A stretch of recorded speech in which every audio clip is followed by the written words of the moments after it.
Hello, everyone, and welcome to the movie Changeup watch along. This is the Star Wars Phantom Menace watch along, or aka the Drinkalong. Uh, my name is Joe Fricke. I'm with Tristan Mayer. Tristan, what are your kind of basic thoughts on Phantom Menace? I'm sure you've seen it almost as many times as I have, if not potentially more.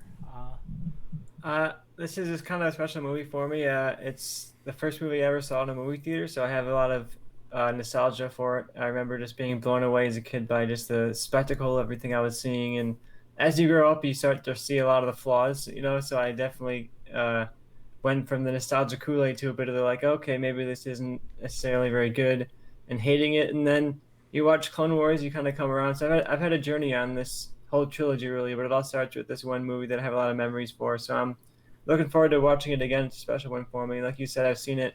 Couldn't even tell you how many times. So this will be what 100. Yeah, yeah, for sure. So kind of with the watch along slash drink along, it's supposed to say drink along across the top up there, but for whatever reason, I used an old thumbnail image and it says watch along. But it is what it is. So, anyways, we always try to have four rules because we like to have a good time and drink while we watch these movies. Our first rule today is anytime they light or retract a lightsaber, we have to take a drink. And feel free to play along with or drink along with us if you just want to watch this movie sober and watch us progressively get drunk. That's cool too. Our second movie is anytime there's like a bad prequel meme slash line, we're gonna take a drink. That's the killer rule right there. Yeah. That's going to be a lot of lines in this one. Anytime they say the Force, we're going to take our drink. That's our third rule. And then finally, anytime they have any kind of moment or anything that's referenced in later canon that was made after the Phantom Menace, we're going to take a drink. Um, so Tristan, what are you drinking tonight? Right now, I've got a thematically relevant IPA that I found today called Space Station Middle Finger. I feel like it's a space station movie, but it's also kind of a middle finger to anyone who was invested in the Star Wars and wanted to see what they were gonna make. So it feels like a good mix of what we're in for this movie. Yeah, I'll be honest, I didn't intend to make this one go along with the movie we're watching, but it kind of does. It is a blue moon, which is a little bit space themed. So yeah, That's no moon. yeah, I It's guess a we're both going a little mediocre beer. space themed tonight. If you're ready, we're watching the Disney Plus version. I don't know if there are any other different types of versions out there, but we are watching the Disney Plus version. I have it almost queued up. Hit play. I haven't hit play yet. We'll give a countdown for us and you to hit play at the same time. Let me turn closed captions on so I don't have to have the audio super loud. Good idea. Go back 10 seconds. You're about to get copyright strike by hearing all the Jar Jar lines blasting through this, And I But that Star Wars theme blasting for a second, we'd be like, all right, you're taken down. and I have You're using my that John Williams music. exactly. I have my lights behind my TV turned on, and I hit the wrong button, and so they're going off. So I have to. I'll be back in a second. Us and our fancy TVs, I gotta set mine up too. I have the Govee lights that are reactive that show you go along with the color of the image. So I'm excited to get that with my Star Wars. Yeah, I'm not that fancy. My lights cost $12, and they happen to be on the same signal as my volume control button. And so if I hit volume down on my TV, sometimes they will just switch to random colors consistently, and it's super annoying. So I'll have to fix that. But yeah, I'm all locked and loaded, ready to go. If you are, to 3, 2, 1. Yeah, I'm all ready to go. Give us a countdown, Joe. I'm ready for Yeah. this movie. I'm on 000 right now on Disney Plus. I assume this version is kind of really the only version. So let's get to it. 10, 9, 8, 7, 6, 5, 4, 3, 2, 1, play. All right, Oh man, that 20th Century Fox title. I always miss it. Every time I see something like that, I'm like, oh god, there's a studio that's going. Yeah, RIP. Lucasfilm Limited.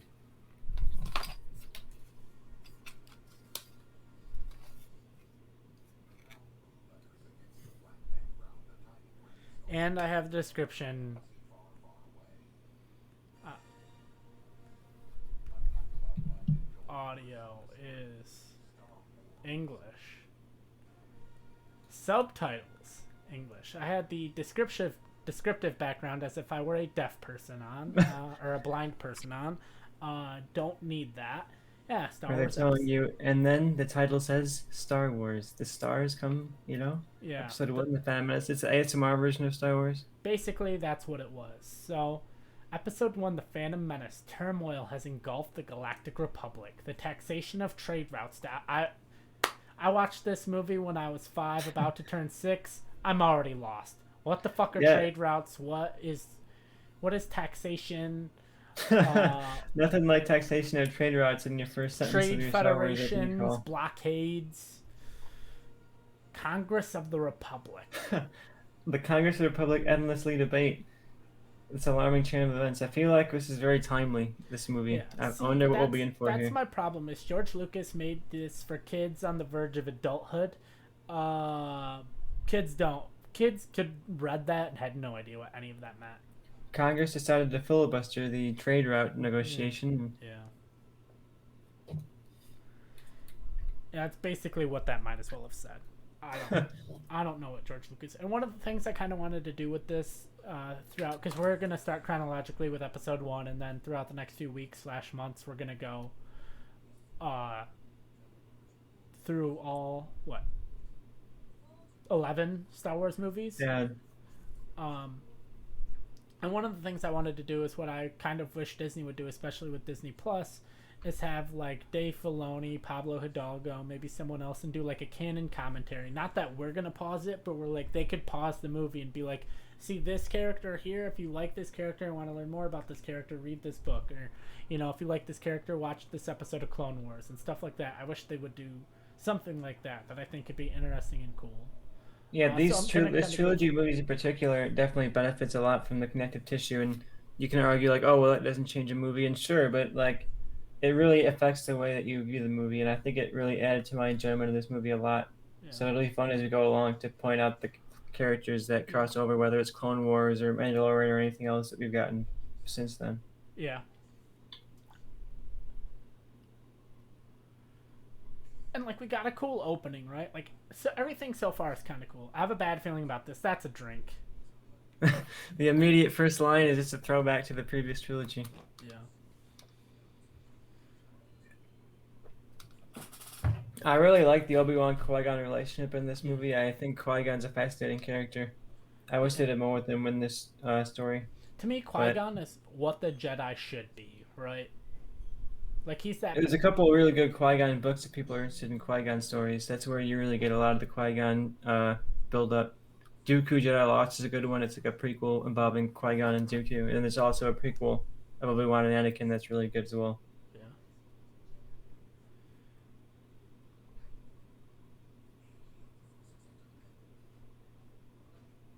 It's going to be rough. We drink every meme line. It's going to be a long night.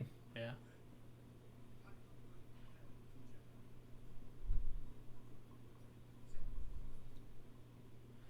Yeah, I think Qui-Gon is kind of like George Lucas saying, like, this is what the Jedi should be, right?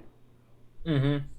Like, people can complain about Rey, and there's reasons to complain about her character, but I don't understand the complaint that, like, oh, she's not a Jedi because, like, she has these emotions. I'm like, you watched the prequels, you didn't understand the prequels, because the prequels were about how the Jedi have lost their way, and purging emotion, probably a bad idea. Question for you: are we supposed to be aware of the Sidious twist when we go into this movie? I've always wondered how much are we supposed to be aware of that Sidious compared to Palpatine. I don't know. I honestly don't know. Because they play it like it's a secret, but then when it gets to the end of the trilogy, it's not even like really played up. Knew, like, I mean, there wasn't internet, but like, people had to have known when it's like, that's the guy that played the Emperor. And yeah, it's literally the same actor.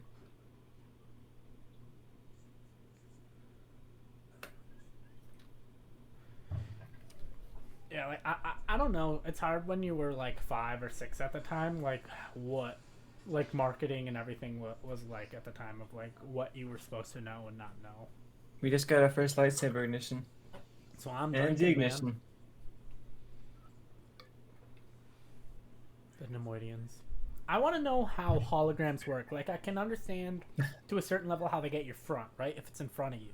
How do they get your back? How does Who that knows? work? It's got to be some kind of 3D scanning type thing, right? Yeah.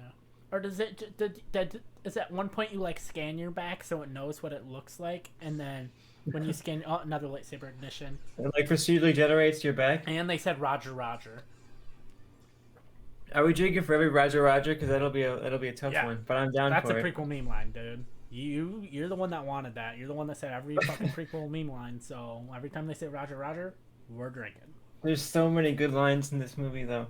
Like, what is the barrier of prequel meme? At this point, I feel like every line in this movie has been a Nah, meme. like we will not survive this. Not a prequel line. Or, I Probably mean, it's a not. prequel line, but it's not a prequel meme. They're foreshadowing the end of the Revenge of the Sith, though. Okay, here's my other question. We got Qui-Gon back here. I wanted to... maybe this one not as much. Never mind. But if you watch the animated shows, especially Rebels, whenever they have to cut doors or cut into anything, it's always in a perfect circle. And I want to know, is there like a day in the Jedi Academy where they train you how to cut stuff into a perfect circle with a lightsaber? Yeah, and here's Qui-Gon subverting the training. He's like, no, I do it my way. I'm a His is more just gray. like, this is like a believable kind of circle thing. But he puts his Qui-Gon, his Qui-Gon twist on it, you know? I haven't even finished one beer yet, and I'm already struggling through my words, but Yeah. Qui-Gon twist, that's kind of a tongue twister. I always thought these droidicas were the coolest thing. I had a The way they roll Lego. around. I had a lot of Lego prequel stuff, and I had Lego Droidicas, and I liked those a lot. They were kind of cool. One of the things I wanted your opinion on, and me and one of my friends have talked about this, and he kind of agrees, is that I think Jedi training, I don't know how much you know about flight attendant training, but it's like this long, intensive thing that's like 8 weeks long. And most of that, like 7, all but like the last 2 or 3 days is like all these things you do in emergency situations, right? Like, okay, if the plane has extreme turbulence, you do this. If this happens, you do this. And the last like 2 or 3 days of it, it was like, oh yeah, here's how you like pass peanuts out to people, and here's how you like pour drinks. I honestly think Jedi training is a lot like that, where most of their training is like, okay, here's they're learning different languages, they're learning the geography of different planets, they're learning the culture of different planets, they're learning all these things, and like very little of it is actual like force training. You get that from a lot of the expanded media too. Like a lot of it is Obi-Wan doing research, a lot of it is like going to libraries and looking up old prophecies and that kind of stuff. Yeah, because at the end of the day, the Jedi all seem to be fairly like highly educated, and it's not like they took people after school age. Like they took young children who they still had to go and be highly educated, and they're with their masters from the time, human age of like 10, 11 years old, like 12, 13 maybe. So like under the age of 13, they basically have like a college education. So I think a lot of their time is actually like not really force training. So when people see someone like Rey or Luke of like, oh, how did they train so quickly? It's because I don't think they have like, what did you do over there? I'm not the only one drinking. I guess my light was also having a couple ones because he took a spill. Well, and I was gonna say, I think like the reason Rey learned so fast is because so little of Jedi training is actually force related. I think it's all these other things that Rey didn't focus on. Same with Luke. Like they needed Luke to go fight Vader. They aren't gonna train him how to speak Huttese or understand Huttese, or like this is the bare bones that you need to do to go face Vader.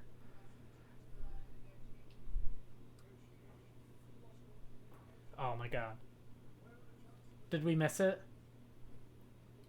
We missed a handful. We missed the negotiations were short. But did we miss it? Oh, like that must mean one thing, invasion. No, that's not for a while. The one thing I don't understand is the people that are confused when it's Padme and when it's, or not Padme, when it's Natalie Portman and when it's Keira Knightley, because I always thought it was like fairly obvious. Like that. Is that story like, oh, even when their mom was on set, they couldn't tell? See, I don't believe that story because to me, it's always been very clearly obvious. Like that was very plain as day, Natalie Portman.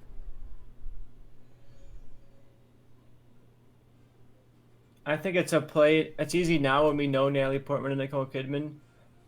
We know Keira Knightley. But like maybe now back in better than we do. 1999. That is true. That was probably a marketing story, but I could see as a viewer I in could the see it theater in like a 1999, I could you're see it not quite familiar with these people yet. I could see it being like a one-time thing of like they were both dressed up like Padme, and like Keira Knightley's mom walked up to Natalie Portman and like called her Keira, and then very quickly realized it was the wrong one, and then Yep. that story got conflated, and then The like oh they arrival of could a never tell legend. each other apart. Oh look, it's this fucking douche. The man who changed the fandom forever, man. Uh, I'm a defender of Jar Jar. I think he's kind of funny, and I think he's very. His effects still age pretty well. Like, he doesn't yeah. look very. He looks pretty good, He all things looks considered. he's passable. I wouldn't say his effects look good. It's passable. It's just enough where it's not distracting to me. And there's nothing really like Jar Jar at the time. And I think what Star Wars does is pushing effect work forward, and Yeah. Lucas, whether it worked or not, really tried to do Yeah. new stuff in these movies and tried to push forward digital filmmaking, push forward digital effects, and Yeah. Well, it was James Cameron that said Jar Jar walked so Gollum could run, so the Na'vi could fly, which is very much true. If it Jar is Jar true. Binks, 1999, if and Jar, this if Jar Jar Binks doesn't exist, then Gollum in Lord of the Rings is probably played by a person like Andy Serkis or a regular person in a costume, makeup up to look weird, and then Avatar just doesn't exist. yeah, these movies really proved it was possible to do this kind of stuff, and especially Attack of the Clones. I think it was the first movie shot, and or one of the first at least big blockbusters shot all digitally, and people were like, "Oh, you can never do that. It's not going to look good," and Yeah. it did. Where is your stance on Darth Jar Jar? Because I I have would my, have. I've thought I was thinking about it today specifically because I knew we were going to do this, and I have my final stance on Darth Jar Jar until I George was really Lucas into comes the out. theory, and I thought that it was really fun, and I do think that Jar Jar is the key to all of this. I think he had a lot of more prominence in the plot than he was allowed to have, and in the end, after the reaction to this, I do think Lucas was like, "Okay, let's sideline this guy," but you can tell just in the structure of the prequels that he was a prominent character and he plays a big role in the Revenge of the Sith. So I do think there was a story out there for him, but I don't think he was Darth Jar Jar. I don't think that was intended at all. And Yeah, honestly, if they went for it in there was a moment in the Force Awakens where I thought that Kylo Ren said Misa, hmm. and I was like, oh wow, are they really going for this? Are they actually gonna have him be Jar Jar? That would be the craziest moment of my life, but they didn't do it. Yeah. There's what I've seen from George Lucas is he is a very stubborn person, and I think like what we've seen, like he knew people didn't like Jar Jar, so we put him like heavily in a few episodes of the Clone Wars and stuff like that. And he's like doubled down when people don't like things. Like he knew um, people didn't like um, Chewbacca's like roar at some point in Return of the Jedi, so he doubled down and had like four of them swinging and roar in Revenge of the Sith. I think if he had Darth Jar Jar planned out and he knew people didn't like Jar Jar, he would have like doubled down, tripled down. He would have had like four Jar Jars come in and be like evil Jar Jar. I think if Jar Jar was set in stone, people hating it would not have made George Lucas like revert course. It would have made him like push for it more. I like that logic. No one hates Star Wars fans more than George Lucas. And nobody hates Star Wars more than George Lucas. That's I don't also think true. anybody. But I, George Lucas and Harrison Ford are the two like biggest Star Wars haters out there. yeah. And I know originally in like the original scripts of Episode One, Jar Jar was supposed to be a lot more like this guy, more of like this badass kind of fighter guy. That would have been cool. But he plays that fool role, and Lucas we know loves to throw back to those old school like Seven Samurai Yeah. kind of archetypes, and I think Jar Jar definitely fills that role of like the clumsy fool who has to become like the hero at the end, and he's kind of like the thorn in all the hero sides, but then at the end of the day, he's the one who is kind of prominent in saving the day at the end of this movie. So I think he has an arc here, and I think he fits some like a mold that Lucas likes to go for. Yeah, for sure.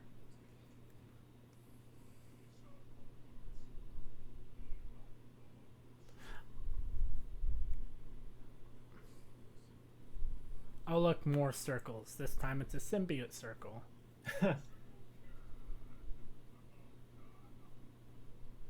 I wonder how much of like Boss Nass's speech inflection was in the script, and how much of it was George Lucas just telling Brian Blessed to do whatever the hell he wanted.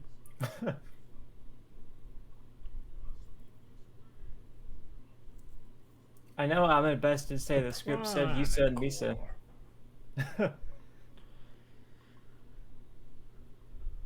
I remember loving this guy when I watched it as a kid. I loved all of this like whole underwater world. It just looked really cool. Yeah. Always a bigger fish. Not yet. George Lucas likes to play with those themes too. Of like, always a bigger fish was very much the answer to the question at the end of this movie of where they fight the one, and they were like, was it the master? Or was it the apprentice? It's like, well, there's always a bigger fish. As much crap as George Lucas gets, he does know some things, and he is somewhat smart at things. I think he's a good visual storyteller. He's mentioned before, I think it was in the commentary for this movie, that he wants to shoot these as if they're silent films essentially, and like the dialogue is just there, but you could watch this with the dialogue off, and in between the music and the visuals, you're getting the story, and you're getting the emotions, and you're getting the characters' arcs. Him and Zack Snyder would get along. Yeah, they would. They'd write the most like blunt, just visual spectacle you could possibly think of. Yeah. Except Army of the Dead, that movie's not making any goddamn sense no matter how you watch it. It had a couple of scenes I really liked, but as a big Snyder fan, I was definitely let down by that one. Yeah. I was not that this is an Army of the Dead podcast or watch along, but I was fully expecting like, okay, he's built his own world now. He can do whatever he wants. He's not beholden to anything. Like, let's go. I'm excited, and now I was annoyed. And one of the things I like is Jar Jar. It's kind of final story, and I think it's kind of the final time we'll see him, at least the furthest in canon we'll see him, as I like the idea of he becomes like this street performer. Mm-hmm. Which is in one of the Aftermath books. I think it's in Life Debt. Yeah. And there's a whole element of where like the children are really into the Jar Jar clown, and the adults will like talk shit on him. Annoying and stuff, but the kids like him, yeah. And yeah, he was like basically shunned because he's the one that put the Emperor in power. I bet Best for better or worse. Yeah, I think it's given a good performance here. Like that voice is just so. Yeah. The first time I know Star Wars fans got nervous about the prequels was the audio for this scene leaked, and it's basically, I mean, if all you hear is the audio, it's just a bunch of Jar Jar rambling, and that's when a lot of Star Wars fans were like, what the fuck is going on? What is this?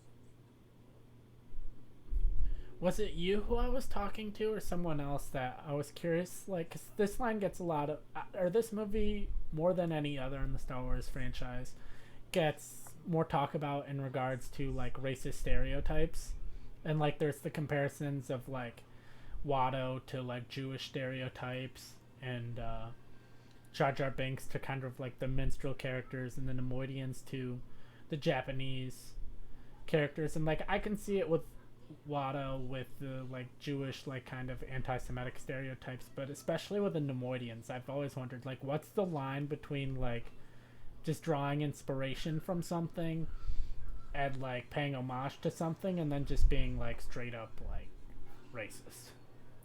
Yeah, it definitely is a hard line, especially when Lucas is drawing so much from those old school classical kind of storytelling, and those stories naturally from the era they're coming out and had a bunch of racially insensitive kind of tropes in the characters, and even though you wouldn't necessarily think of Jar Jar as like a black character, he's still played by a black actor, and even if he hits those kind of check marks of that character, I do think that could be something to criticize the movie of. But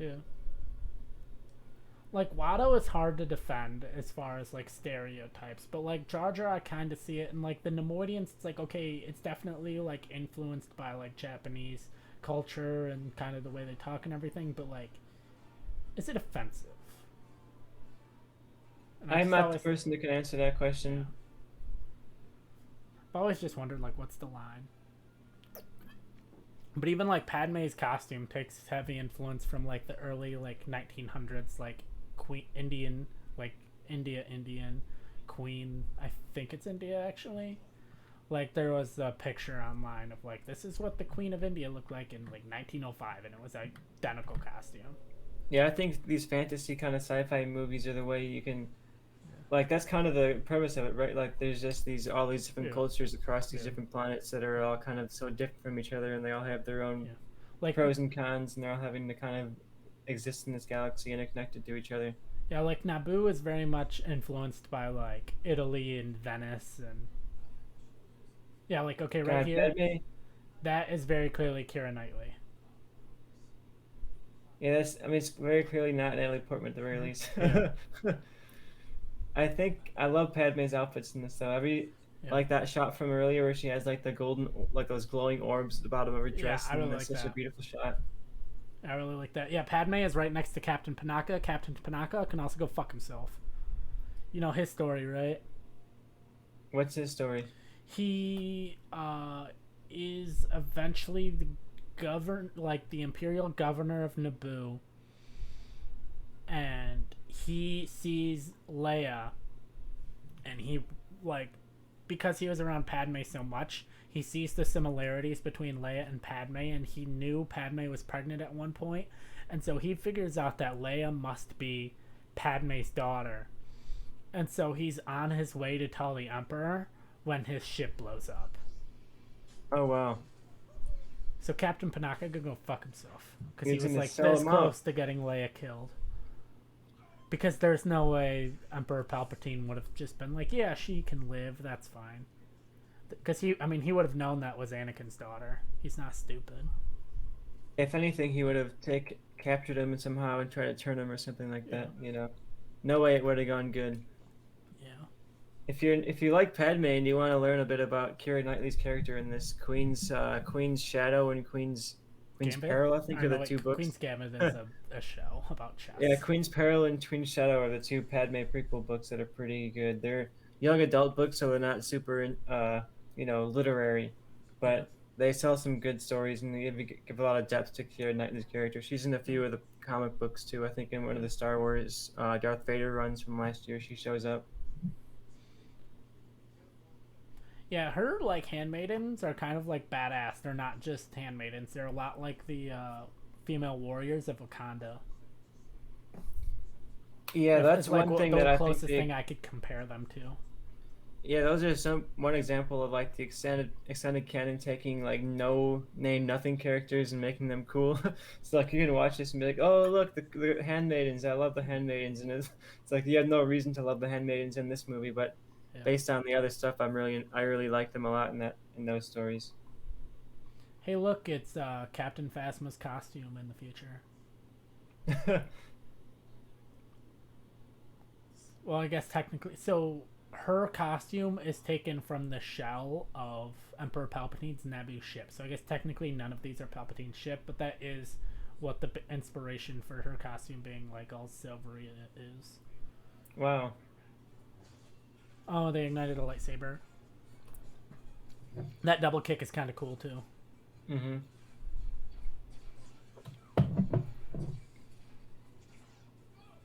Also, if you're watching in the chat, feel free to comment. We'll read your comment. We'll talk about whatever you want to say. Shout out to Ewan McGregor, Yeah. legend. We're watching the battle scene right now where the people of Naboo are getting away when the droids attacked.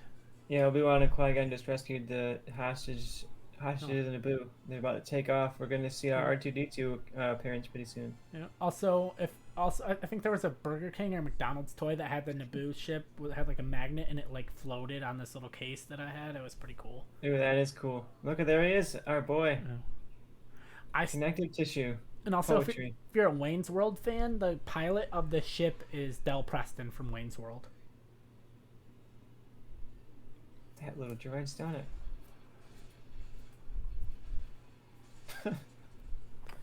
I still think if I had to go back and write the prequels, R4 from episode 4 would have been the main droid in the prequels. So him blowing his motivator and R2 passing, like, moving forward would have been like a passing of the torch moment.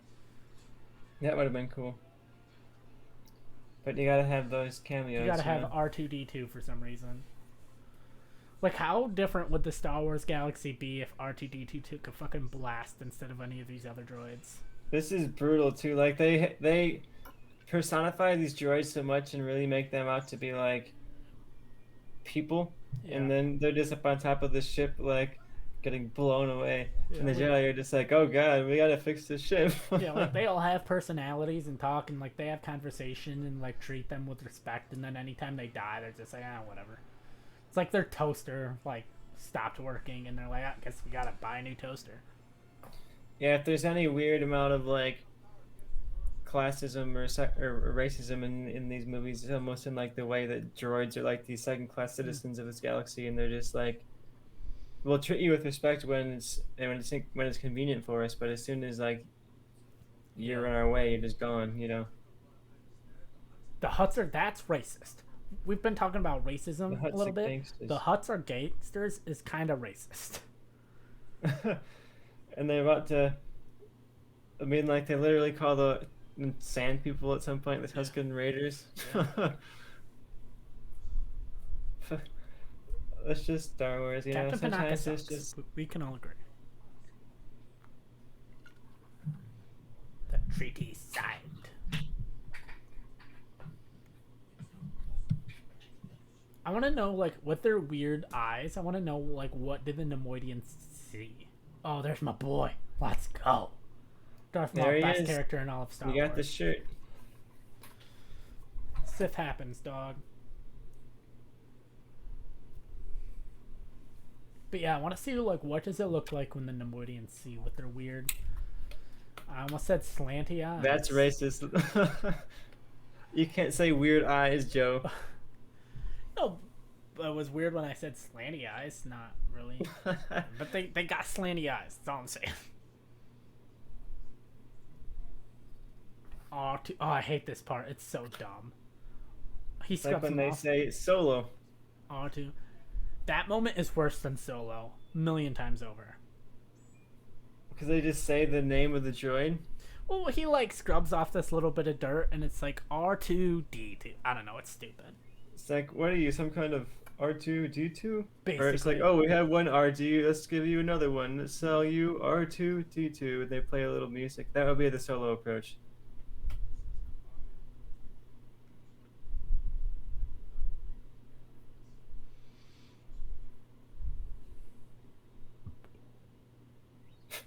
Little. I like the clock swipe. See, I like these things like this. You got Padme scrubbing the R2D2 just like her son will do in about 25 years. But I've always kind of been of the theory that Leia is a lot more like Anakin and Luke is a lot more like Padme. Like they have their moments. They have their moments where Leia is more like Padme and Luke is more like Anakin. But I would say by and large, Leia is a lot more like Anakin and Padme, or Luke is a lot more like Padme. You're definitely right. Luke has that kind of like boyish, like untouched kind of youthfulness, like Padme has, and yeah, Leia like has in that like spunky rebel kind of I think if Leia is presented with the opportunity of Vader gave Luke of like join me and stand at my side, I think there's a higher probability Leia goes to the dark side than there was that Luke would. You're right. I do agree with that too. That ship looks cool for being, the dust coming off, very fake. The ship, though, itself looks cool and doesn't look fake. No. Yeah, that's probably the worst effect in this movie, is the ship coming out of it, like, off, and it just, like, doesn't look right at all, and it's not, like, dissipated, there's, like, clear boundaries, and you're just like, yeah, that's fake-ass dust.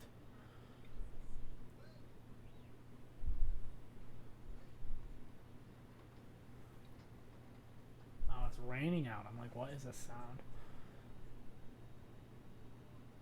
Oh, and it's confirmed in one of the books somewhere Qui-Gon knows this is Padme, or like he knows this is the Queen.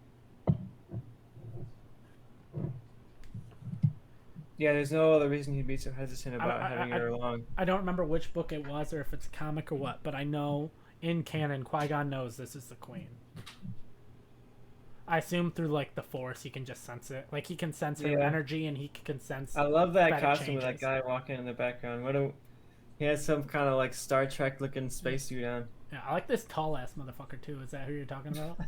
No, I think he already came by. But yeah, a lot of unique practical costumes in the back. This movie gets a lot of shit for being a lot of CG and all that. I like looking in the background for like holy shit, like I like looking in the background for like holy shit, that's like the same species as like a planet in a Clone Wars arc or something. Yeah, it's like, oh, that random like costume soldier comes back for. Yeah. I don't remember what point we see that. Quinlan Who's Voss. That character that Quinlan Voss shows up? Quinlan Voss is in the scene. I want to say where they're like, "There's a storm a coming, Annie." Like around then.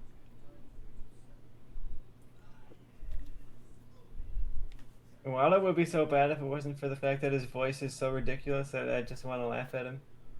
Yeah.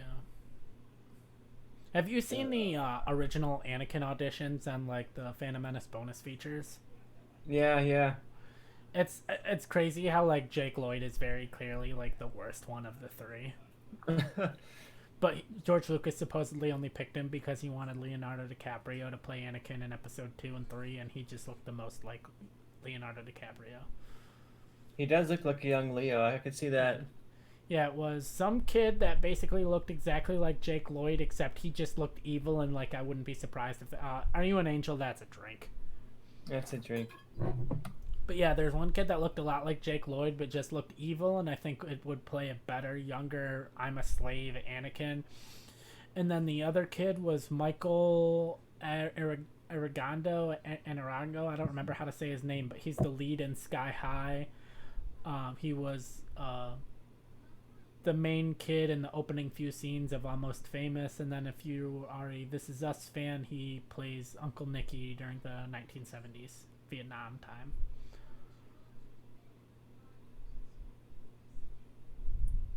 Crazy, those captions. I'm a person and my name is Anakin is a drink. That's definitely a drink. Yeah, Anakin provides all the drinks in this trilogy. Oh look, it's Gonky. Hey, Gonky crossover. My number one thing I would change about the prequels is I would tell George Lucas, make Anakin 15 in Phantom Menace and cast Jake Gyllenhaal, and then just keep Jake Gyllenhaal throughout. You'll get October Sky era Jake Gyllenhaal for Phantom Menace. You'll get Donnie Darko era Jake Gyllenhaal for Attack of the Clones, and then you get Jarhead era Jake Gyllenhaal for Revenge of the Sith. That would have been incredible, but I don't know how much. And I think Jake Gyllenhaal could like, you look at Ewan McGregor's lines aren't any worse than like Hayden Christensen's, but I think Jake Gyllenhaal could like do it better than Hayden Christensen did. Wait. I love this dumb line where he's like, credits will do fine. No, they won't. Yeah. Credits will do fine. No, they won't. That's when he just like. Does anyone famous? Oh, I wanted to say too. During our Bad Batch review, Matthew Wood, who plays Bib Fortuna in Attack of the Clones, in Phantom Menace, he plays the body. He's the sound designer for the prequels, who played the body of Bib Fortuna in the Phantom Menace, as well as the end of Book of Boba Fett. Voiced Bib Fortuna in the end of the Bad Batch episode. Oh, that's cool. I didn't even think to look up the voice actor, but I like that they kept it consistent. That's fun. So I don't know if we ever hear Bib Fortuna speak outside of saying Clitui or whatever the fuck he says at the end of Mandalorian.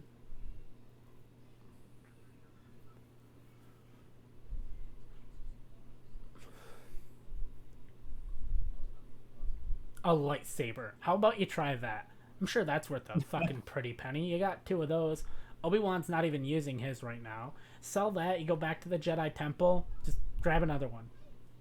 They can't just grab another one. There's all this lore about how it's a special thing to them, and that there's a whole Obi-Wan process. just throws Anakin one during the Battle of Geonosis. That's He's like, true. here we go. One. Take another. Oh yeah, this creepy ass scene with this bad make. The makeup on this monster that's selling these frogs is atrocious. Look at that Halloween decoration That's like in the background. that looks like straight out of the Disney Channel original movie Halloween Town. That is so bad. It's the Look worst at that makeup in the background that's just not moving. It's just like a It's stuffed. It's the worst makeup in this franchise. It's that alien. Are you watching with subtitles? Yeah. I did not realize that he was speaking Huttese in this. There's our guy. I did not realize Sebulba was speaking Huttese in this scene. Probably the prime example of a literal like background character that randomly becomes a character. Oh, that's not him. With the stripe on his face back there? No, yeah, that's not him. I don't think. It's different. He's further back. Like they're further away from the crowd when you see him.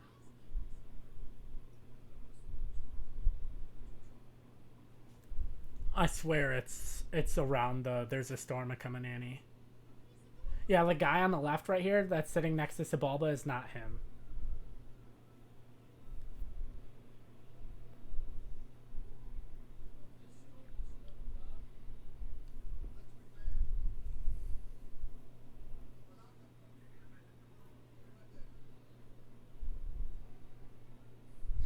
See, looking at Obi-Wan's Padawan braid, it reminded me how dumb I think Padawan braids are because it really only works with human characters. That is true. There's like any Yoda other species alien's not gonna okay, have maybe hair. I was wrong. It wasn't, and I don't think we missed it. Cause I don't think it happened yet. Because I think they're further from the crowd. I swear it was behind them in that Sabula scene. He's like in the back right of that scene. I could be wrong. You could be right, but I swear it's later. Maybe it's in. I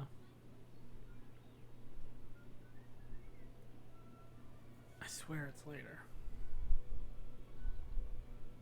I'm gonna look it up. Oh, we get to see retconned. What's her face? Maz Kanata. Maz Kanata? Yeah, she's in this, kind of. You're gonna have to It wasn't point that one out originally to me. supposed to be, but they retconned it to be. This is probably the worst choice in the whole trilogy is to have Anakin be the creator of 3PO. Doesn't Right, it's see, like- right here on the left side of his room. Oh, you're right. Look at that. So, according to the people at Lucasfilm, when they designed Maz Kanata, like, it was not based off that statue at all. And then fans pointed out how much that statue toy thing looked like Maz Kanata. And so the people at Lucasfilm retconned it to be like, oh yeah, some like space pirate probably carved it for Anakin and based it off of Maz Kanata. It's just a coincidence, the fact that they look identical, basically. That's fun. That's perfect Star Wars. They're like, oh yeah, now it. Okay. But sure, like you let's look at make that and it's like there's no way that can't not be her, you know? Yeah. Like they can't be like, oh no, that's not her. It's like, what are you talking about? Because That's it does definitely- happen to look exactly like her. Yeah. I love that. I love the moment the R2D2 and C3PO meeting. It's so It's like a- stupid. It's stupid to the context of getting there, but I feel like I don't know. It's like an epic moment in the saga of the operatic saga of Star Wars. We've got our line right here, Joe.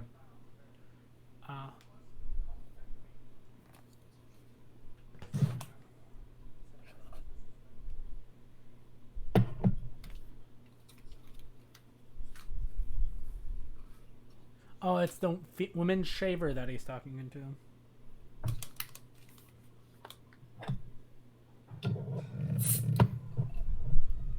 Oh, I guess you were right. My bad. I don't know shit. I was starting to question myself. Yeah, it's the guy with the yellow stripe across his nose. Oh, it's one of Maul's 2 lines.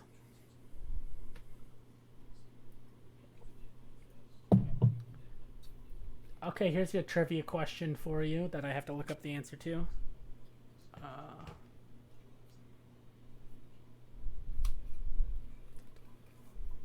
Oh, okay, I remembered. I just want to hear Maul's one and only. Anyways, um, do you know which actor that would later go on to appear in Star Wars was originally offered the role of Darth Maul? Originally went on to appear. Hmm. I don't know. I never heard that before.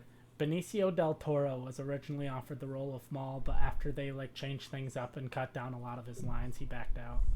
That would have been such a waste. Yeah. Well, I mean, it would have been a different role because I mean, it Well, would yeah. if he had a lot more to do and a lot more lines and talked a lot more, then it would have been fine. But when he has 2 lines in the movie, you might as well just not have Benicio del Yeah, I Toro. don't blame him for that. When you're like, oh, your badass villain that looks so cool is gonna actually just have one line and then die at the end, I'd be like, all right, maybe not. Yeah. Do you know who George Lucas originally wanted as Mace Windu? Who? Tupac, but then he died. I did so, know that. so he couldn't cast him. Okay, we have to drink for Laser Sword. This whole scene is pretty drink-worthy. So I've told you about my like idea of what I would do for the prequels, and part of my big inspiration. I'm never gonna write it out because that's too much work. I still gotta do my sequels, but of what I would do for the prequels of like maintaining the reveal that like Darth Vader is Anakin Skywalker, that Qui-Gon Jinn is actually Anakin's dad, and you get rid of the whole virgin birth thing. Well, I don't know if virgin birth, but the whole force birth, Whatever. Yeah. the whole weird force birth of basically they Qui-Gon shows up to where Anakin's house is, and Shmi is long dead, and Anakin's living with his stepdad and half brother. And it's revealed at the end as Qui-Gon's dying, talking to Obi-Wan, basically like, train him, train my son. I'd like that. I think the Immaculate Conception in this movie is one of those things, almost like the revival of Palpatine, where they just don't really try to explain it, and Yeah, it's you're one like, of well, those. it's kind of a big thing. It's one of those things that's just so much part of Star Wars now. You don't think to question it, but when you think about it, you're like, this is kind of dumb. Like, I forget that there was a time where like Anakin Skywalker was just like a regular Jedi, right? Like from 1980 to 1980 to 1999, those 19 years, Anakin Skywalker was just a regular Jedi like all of the other Jedi. And then 1999 comes around, it's like this whole prophecy and fate and force birth and all that shit. It's like, nope, Anakin Skywalker was a special Jedi.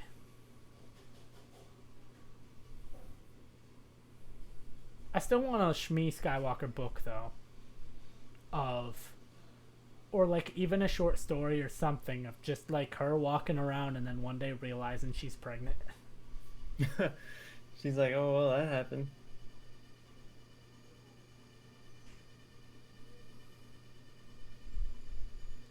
One problem with this is I think they spend a little bit too much time on Tatooine. Like, if I was pacing this movie, like, you're about 5 minutes away from getting on a Tatooine at this point. Like, at the midpoint of this movie, you should not be still at Tatooine. Yeah, like one of those things too is they have this whole thing about Anakin wanting to come back and free the slaves. I wish that was more a part of like Attack of the Clones when he comes back. Of like he works to free the slaves or like kills all like his moment of anger. Like I get the whole thing with his mom, but I love it more if like his moment of anger and like revenge or something is maybe like his mom somehow is freed and finds her way back into slavery, or maybe Klieg Lars is a slave, and then his brother Owen is, or like his stepbrother Owen is a slave, and like his mom is overworked, and that's how she dies, and he just goes and like murders all of the slave owners. And it would have been an interesting way to turn him against the Jedi too, if he's saying, "Guys, we gotta free these slaves," and they're saying that's not our place. We don't really get involved in that kind of stuff, and then he goes up and does it anyway. Yeah, and he's like originally goes to just try to free like his family, or like at least his mom, and like finds out she has a husband and a stepbrother and tries to free them, and the slave owners are like, no. So he gets and she's like dying and they aren't helping her, and he just fucking goes ape shit and kills all of the slave owners. I think is more interesting and compelling and better than just killing like nameless, faceless fucking, sand people. Yeah, and Qui-Gon's the shit in this movie. He really is.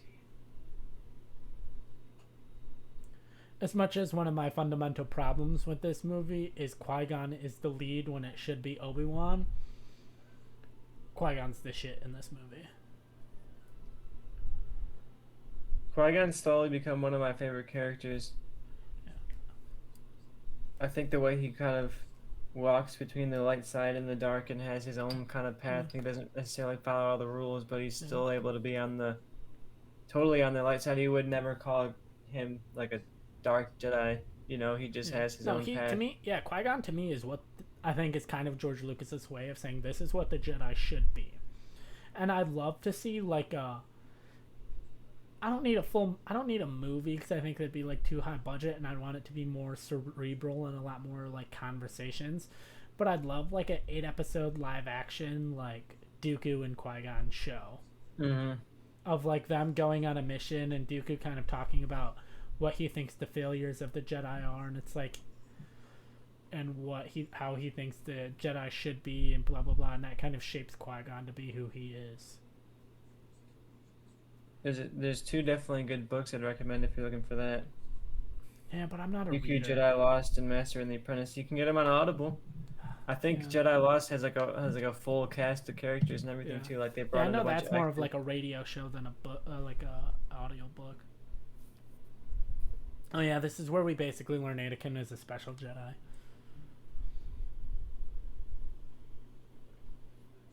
They set this up. Yeah, like they set up this whole slave freeing thing and then like didn't do anything with it. Like George Lucas didn't know what he was doing. He was just like, whatever.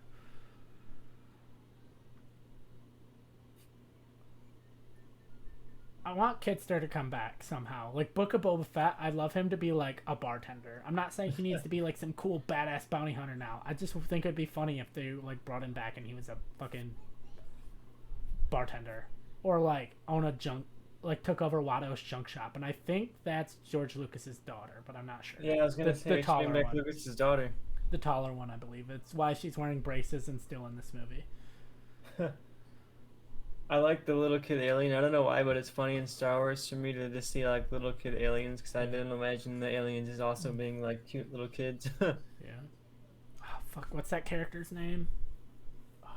Cobb Vanth. I was gonna say, hey, look, it's half of Cobb Vanth. This Cobb Vanth's shit. Because remember, he has like Anakin's like engine. That's right. He does. So yeah, it's half of Cobb Vanth's, or like it's both. You get what I'm saying? That I can't say. Yeah.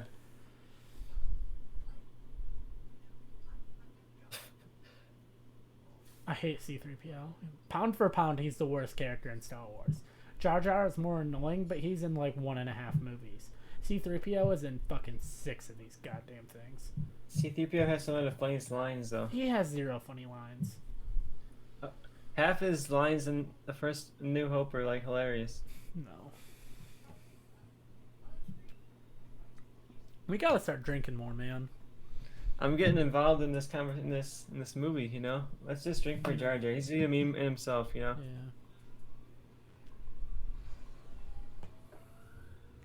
I did have like a little 3-inch Anakin figure though. I had so many Star Wars toys. Yeah. Especially from the prequels, I just had like a bunch of ships and stuff like that. It's working. Is Jake Lloyd like fine now? Like I know he had a whole schizophrenic thing and he kind of went off the rails, but as much as he's doing good. As much as people have like been bringing in Hayden Christensen and stuff, I'd love to see Jake Lloyd, like whether it's a voice appearance in like Bad Batch or maybe he appears as like a small, not playing Anakin role in Mandalorian or Book of Boba Fett or something. I'd love to see him just like come back for like this tiny little thing in Star Wars. Just because I think the fans would not be like, oh, fuck him. I think like 99% of the reaction would be like, hell yeah, this is awesome. Mm-hmm. I would love to see him show up at like a Star Wars Celebration type panel just for that kind of appearance. If they have a like Star Wars Celebration panel and Jake Lloyd walks out, standing ovation, 100%. I love this scene we just got where we have this kind of moment between Qui-Gon and Anakin, and Yeah. we don't get a lot of like human moments out of Anakin in this movie No. or in this trilogy, really. And I Well, think no, because he's a fucking psycho. You can like make fun of Jake Lloyd's performance here, but I think he has like a childish charm. Like he comes off like a kid, you know. And I think in this one scene, you get that like Qui-Gon, what he could have been as his fatherly figure, and you wonder like what Anakin's path would have been like if Qui-Gon was the one who could have trained him. Yeah, I mean that's why Duel of the Fates is called Duel of the Fates. Basically, if Qui-Gon lived, I mean that's like John Williams, George Lucas conversation. If Qui-Gon lives, Anakin never turns to the dark side, fights off this, Emperor Palpatine, and is good for his entire life. Qui-Gon dies, then he's like basically doomed to eventually join the dark side. Also, you can very clearly tell by like the shading and all of this. This was filmed in like the middle of the day, and they just put like filters on it to make it look like it was nighttime. Yeah, the blue filter. Like I don't know if you ever watched the original Roots series, but there were so many times in that I watched it. I watched it once when I was in like middle school or high school, and then there was a like 3-day marathon like 2 or 3 years ago that I had nothing else to do, so I watched it again. So many times where they're like, it's supposed to be like middle of the night, but you can very clearly see shadows and stuff, and you're like, oh, this is definitely filmed at like 2 in the afternoon outside. Yeah, they just put that vague blue filter over there, and they're like, well, we're good. It's nighttime, don't worry about it.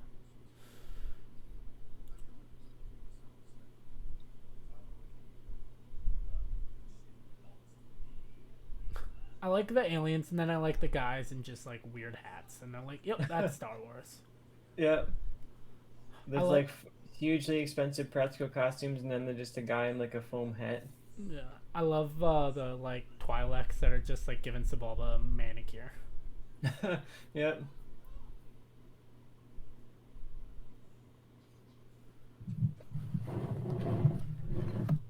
So do Sebulba species have its own language, or just being around the Hutts so long, or like being around the Hutts so long, his main language is Huttese, or do you think like for whatever reason their language is just also Huttese? I wonder if it's just Huttese.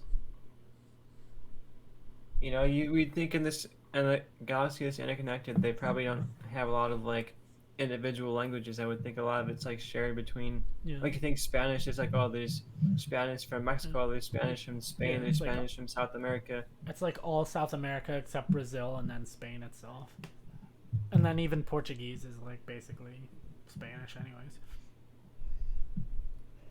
Okay, so do you think offering up to free the mother, he knew that would never happen, but he thought knowing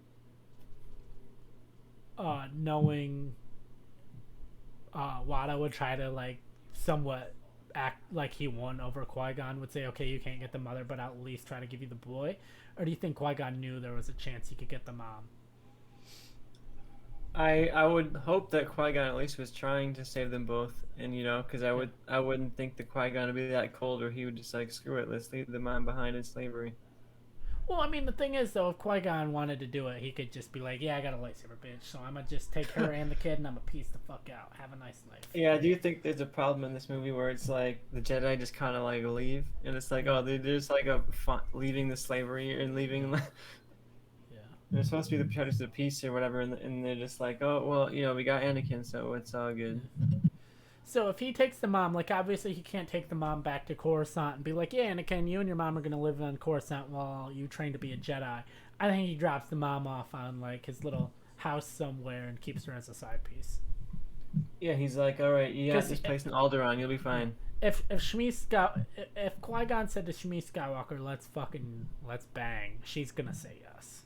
For sure. Like, I saw how she looked at him. In one of the Qui-Gon books, there's like I love this little spacesuit. Location that he's had like lovers in the past. I love that spacesuit. Yep. And there's some great costumes in this movie. And you know what the audience is, right? In these wide shots. What? Painted Q-tips. That's cool. And for any Whose Line Is It Anyways fans, god damn it, how do I blank on his fucking name? Greg Proops. Greg Proops is the voice of the announcers, or one of the announcers. And we just missed Ben Quadraneros, which is where Ben Solo got his name. For any hardcore Star Wars fans that didn't know that.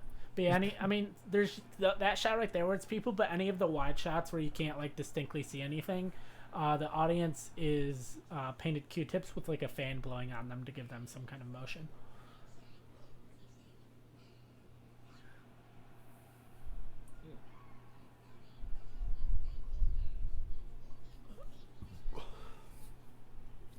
This weird looking deer person. And as much as people praise the pod race, it's 3 laps.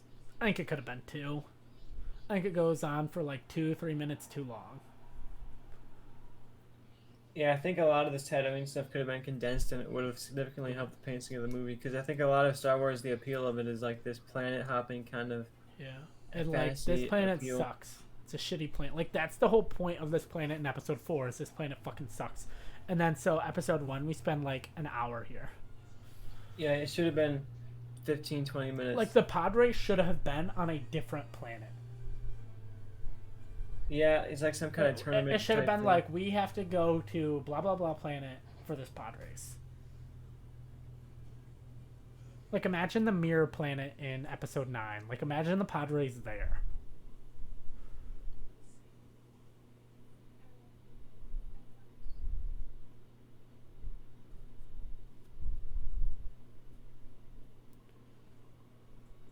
Fucking Sebulba. Okay, the thing is, why does he mess with Anakin's ship? Like, Anakin probably his least competition from his perspective. He's just a troll. I feel like that's like a 9-year-old boy, and he's going against people that have probably actually won, and Anakin's never finished. So why? Unless he messed with all of them and we didn't see it. But yeah, he's got that weird obsession with this child. It's kind of creepy. That he loves to bully.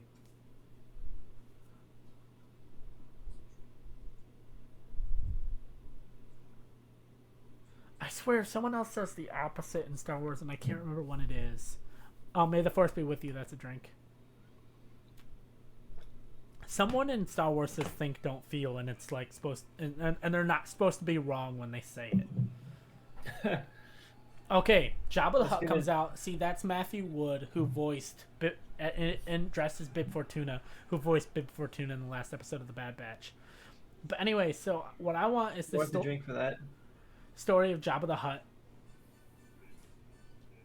Is that Zero behind him? I was just about to say, look, is there a Zero cameo? I would love that if there was. I want the story of Jabba the Hutt. So in this movie, he comes out to the audience like a NASCAR fucking like team owner, like a mayor of this. Everyone's clapping and cheering, and like it's amazing. Next, we see him kind of in Episode 4.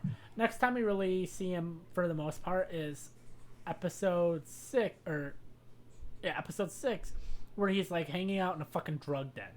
I want to know the story where he went from point A to point B. How does he come out like a NASCAR owner to then basically being like hanging out in a drug den? Like, how shitty was his life and what happened to him? I see him maybe as like a Gotti or like Al Capone or something. Yeah. Like he had this fame, while also being like a known criminal. You know, like if Al Capone showed up at like a pod race, I'm sure they'd be like, "Oh, look, we got Al Capone." Yeah. Or if it was some like corrupt casino owner or something like that who had some kind of mob ties, and he shows up, and I think he could still. He's definitely a hardcore criminal. Maybe in my mind, it's used to show that this pod race is like seedy. You know, they're giving a platform and notoriety. Well, they're to, like, letting a 12-year-old race in this deadly fucking thing, or a 9-year-old race in this deadly fucking thing. Of course, it's seedy and weird. Oh, there's Warwick Davis. He plays. That's another drink because Warwick Davis. He plays the exact same character of something. Don't remember his name in Solo. It's the exact same character. I don't remember his name though. Now I have to look it up because it's gonna bother me. But he's with the Cloud Riders in Solo. Of course he is.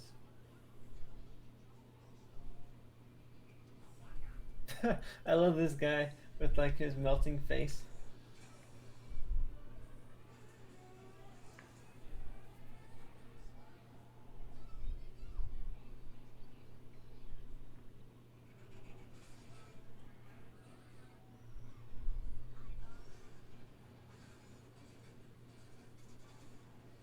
Have you played any of the pod racer video games? The So I racing have game? it installed on my PS4, and it's okay. It's, I played the arcade versions and had a good time with them, yeah. but I haven't played any of the home console ones. The arcade one's pretty tough though. Yeah. Oh, there's Aura Singh, who, if you are, and that's another drink, because if you are a Clone Wars fan, you know she is essentially Boba Fett's mother. Not by blood, but she was she was good friends with Jango and part of his crew. And when Jango dies, she essentially takes over raising and training Boba Fett. I thought she was very cool actor in Clone Wars. She has an Asajj Ventress kind of feel to her. Yeah. All I remember about the pod racing arcade game is you come to that part where they're going through the two mountains and it's like Yeah. impossibly hard. I was always crashing. I don't know, maybe I'm terrible at video games, but that was pretty rough. I'm never a good video game person.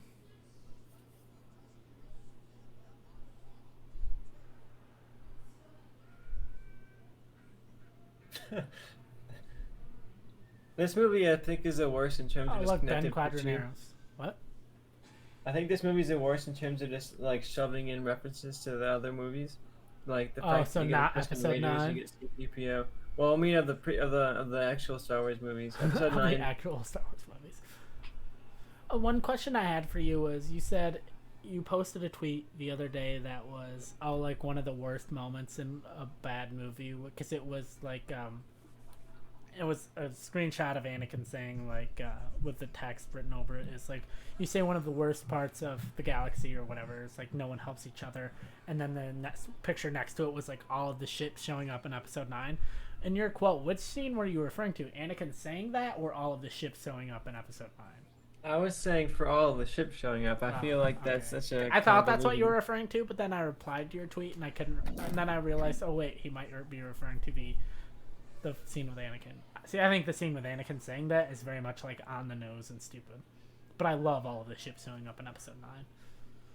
By that point, I'd totally get up in that movie. We'll talk about that when we watch it. But yeah, that was definitely a rough one for me to get through. I can't wait for. I hope we have more people watching for episode 8 commentary, because I'm gonna go That would be a fucking great off one. on people. We gotta But I get think you and I are. I mean, Billy in that one. everyone in like the movie Changeup podcast, I think, is relatively in the same spot with that movie. If we like it, and if you don't like it, fuck you. Right? Yeah, it'd be you're a fun to fan get of a guest. episode 8, right?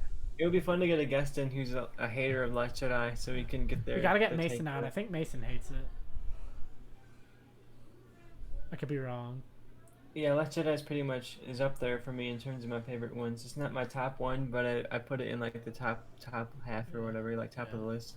It's pretty close. It's around the Empire Strikes Back, because I think people overrate Empire Strikes Back, because a lot of the reasons people like Empire Strikes Back is because of Return of the Jedi. Hot take.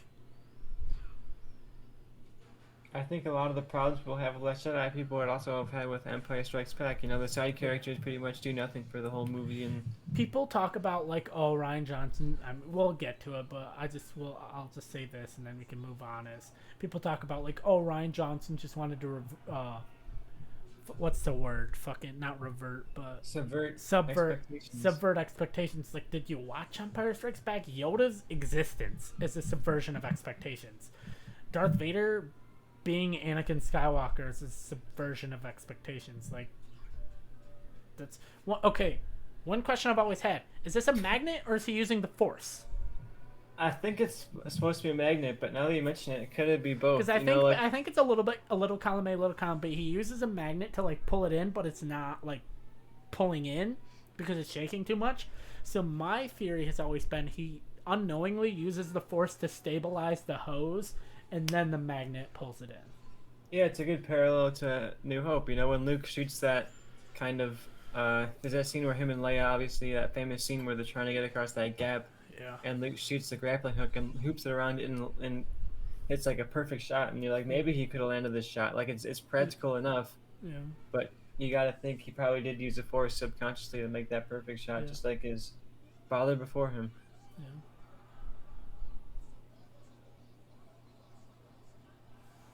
I miss Whose Line. Not that it's like not on, but I just don't watch it for whatever reason. Greg Proops is the man. Shout out to Howie Mandel. Good Aaron Burr and Hamilton. Chicago run. What are you talking about? He played Hamilton in the Chicago, or he played Aaron Burr in the Chicago run of Hamilton. Who did?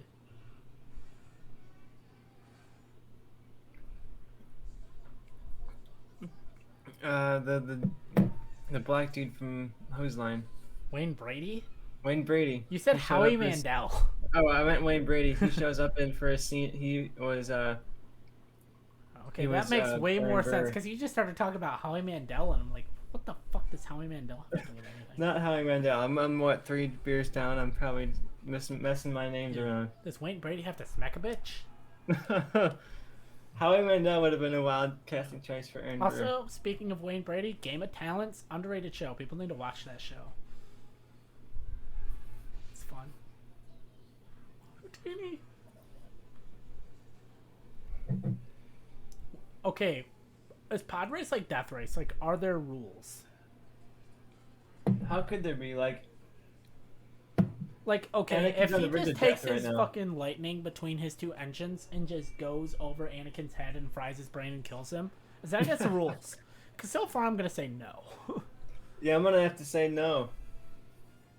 Clearly, there's some level of rule. Like when Sabula is cheating, he has to kind of like, be shady about it. He's not just openly cheating.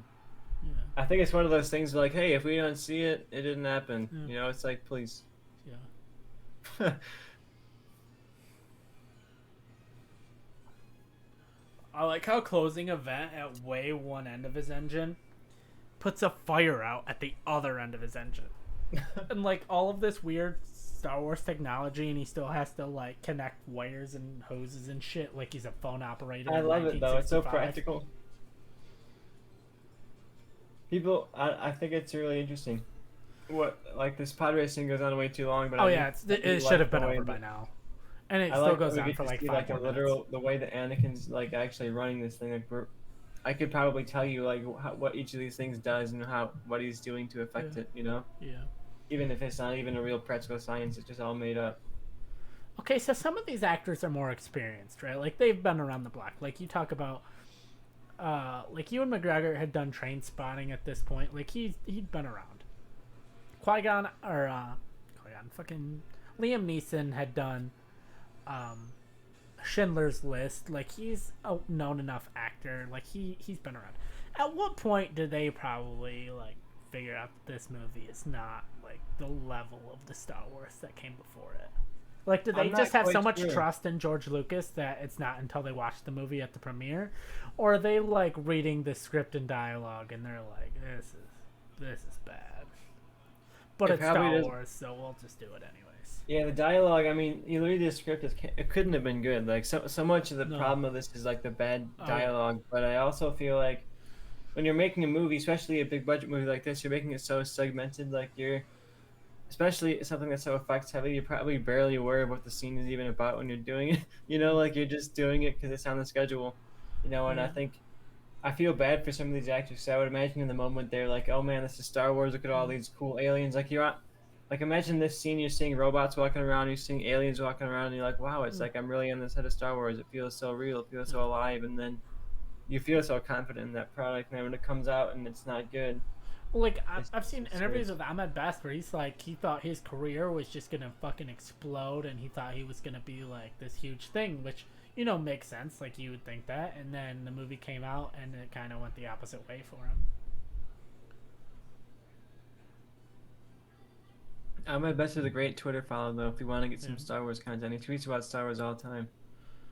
Also, so we imagine Jabba had a lot of money on Sebulba if he's acting that upset, right? Which is illegal. If you're the owner of a race, I don't think you can really bet on who you want to win. I don't think that's, exactly legal.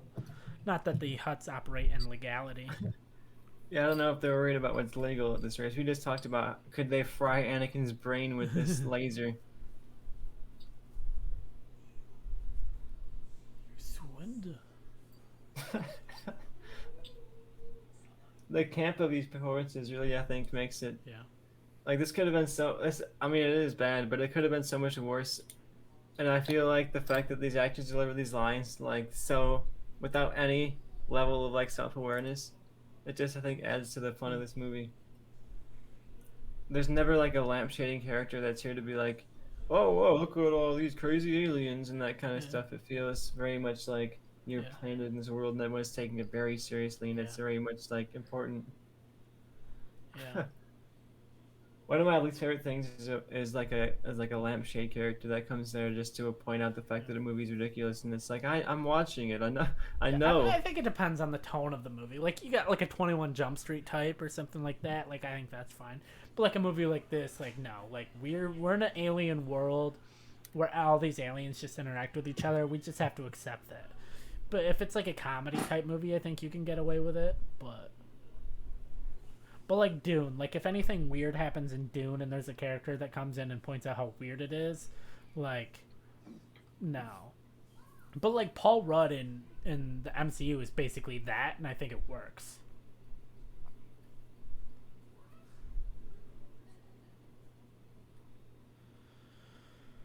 See, a lot of this I think ties into the sequels with um with Anakin and his mom. Just a lot of the themes and messages and everything tie into the sequels. What do you can you expand on that a little? I'll get to it as I get the lines. But like the line you talked about is like no one helps each other.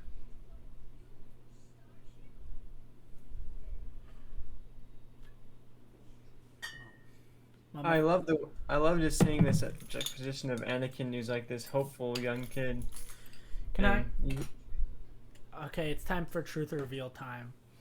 go for it. When I was watching it, I remember I have very few memories because of a car accident. I have very few memories of my childhood. One of the things I remember is how dumb I was as a kid. I thought Hayden Christensen and Jake Lloyd were like the same person. Like I just thought he aged that He much. grew up real fast. Well, okay, so I was 5 about to because my birthday's early June, right? And so these movies always came out late May. So I was 5 about to turn 6 when this movie came out, and I was 8 about to turn 9 when Attack of the Clones came out. So I was kind of dumb. I didn't like 3 years is like a long time when you're 8 or 9 years old. So I just thought like he aged a lot. Yeah, I can see it. And I thought it was the same person. I'm just like, oh, he looks different, but I guess they're telling me it's the same guy, so I guess it's the same Yeah, he guy. had a big growth spurt, and Yeah. everybody else is the same. So why would they recast the one guy and not everybody else? Yeah. I didn't understand that 10 years had passed, I guess.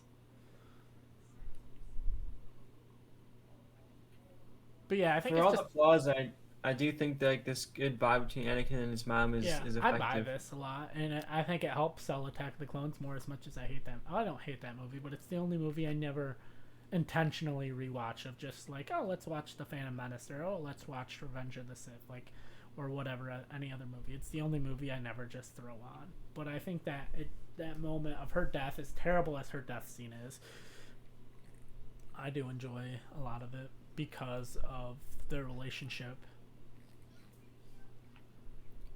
Star Wars is really good at that. Like you know what's coming, and the poetry of this really Yeah. makes it like feel operatic, and it makes these moments feel very big. Like Yeah.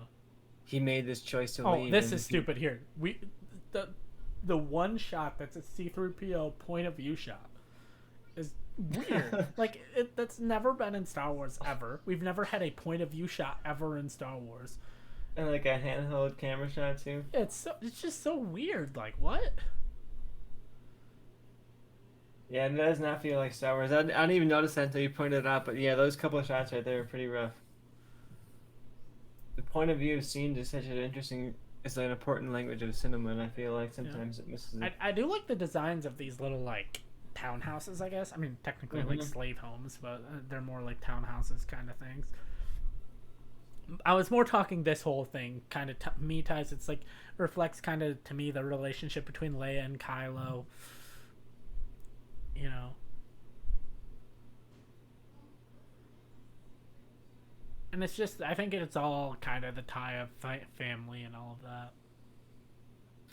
Yeah, family is such a strong through line of Star Wars, and that the connections we make between our family like transcend space and time. Essentially, like Yeah, Anakin's love for his mom runs from this to Attack of the Clones all the way through Return of the Jedi, all the way to the end of the sequels. yeah.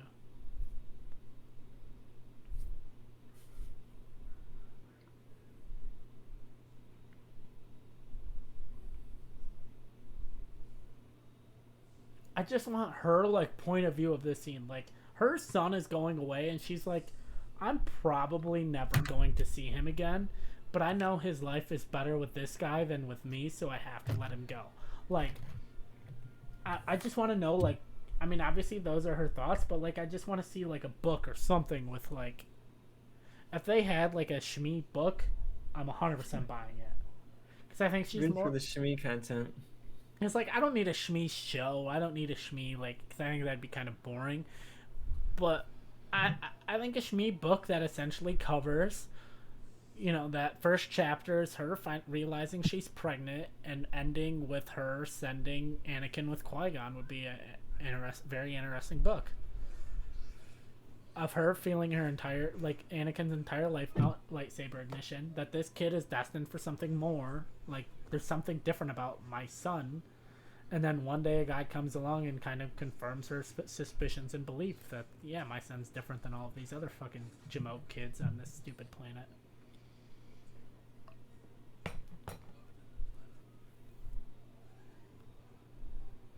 Also, Anakin Skywalker not born on Tatooine, according to a reference book. Oh, Yeah, he was born on another planet and then sold to the Hutts and then put on Tatooine. that's necessary. Darth Maul's a fucking G. Best character in Star Wars. Hot take. Oh, this is so bad. This is like a finish your beer drink. I'm ready. You know what I'm talking about, right? I love this movie. It's so bad. I've seen it too many times, but like So some of these fucking lines bad. are so good. Oh my god. You have these two iconic characters that have this like incredibly deep history, George Lucas, and you're like, how are they meet? And he chose this. He chose that. That's what he chose to have how these two characters meet. Just like, oh, I'm Anakin Skywalker, nice to meet you. And Obi-Wan just being like, yeah, sure, you fucking weird kid. Obi-Wan, he spent like the whole half of this movie at the ship. Like he should have been doing something. So I was thinking about this today because I think the Clone Wars should have started in this movie. I think it would have been interesting if the clones were not made on Kamino but Tatooine. And so essentially what Obi-Wan's doing instead of being on the ship is he's essentially having the same mission he had in Attack of the Clones, where he's off looking for these like the cloners, and they're on Tatooine because what better place to have this clone base than this off-world fucking distant sand planet, you know? Mm-hmm. I think that could have been interesting. And then boom, Clone Wars, end of this movie.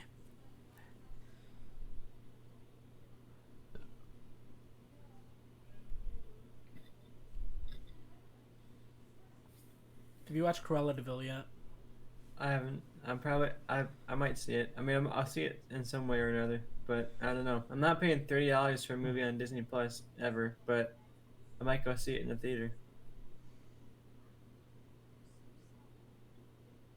There's just something awful about paying $30 for a movie on a streaming platform that Yeah, that I'm I get also it, paying though. for. Yeah, I get it though, because it's more like a family thing of like family of four not wanting to pay like $8.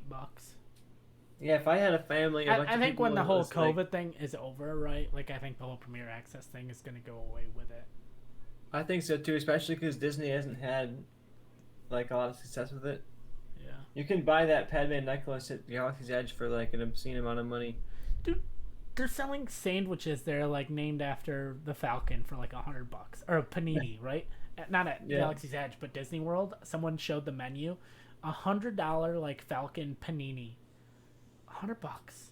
It's like who's gonna pay $100 for a sandwich because it's named after a goddamn fucking I Captain mean, I America. bought practically everything that was available at Galaxy's Edge, but I lived in Anaheim, so it was just like, oh, I'm gonna But go to you're, Galaxy's okay, Edge. you're for the day, buying a whatever. thing and you like have that and you take it home. I'm talking about a goddamn sandwich. I'm talking about a fucking panini. I don't care if the panini is made with fucking caviar and gold. I'm not paying $100 for a fucking panini. You could also buy the dice that Qui-Gon uses, like it's just literally like a red and blue, like half painted die, and it's like, wow, they're charging what, like $50 for this die, So in hanging in single the die. hanging in the rearview mirror of my car. I have Han Solo's dice, and I paid $10 for it on Amazon. I have this hoverboard from Back to the Future Part 2. Probably my favorite little thing that I own. Yeah. It was like $10. I have some BB-8s around here, some Falcons. Oh, look, it's General Zod.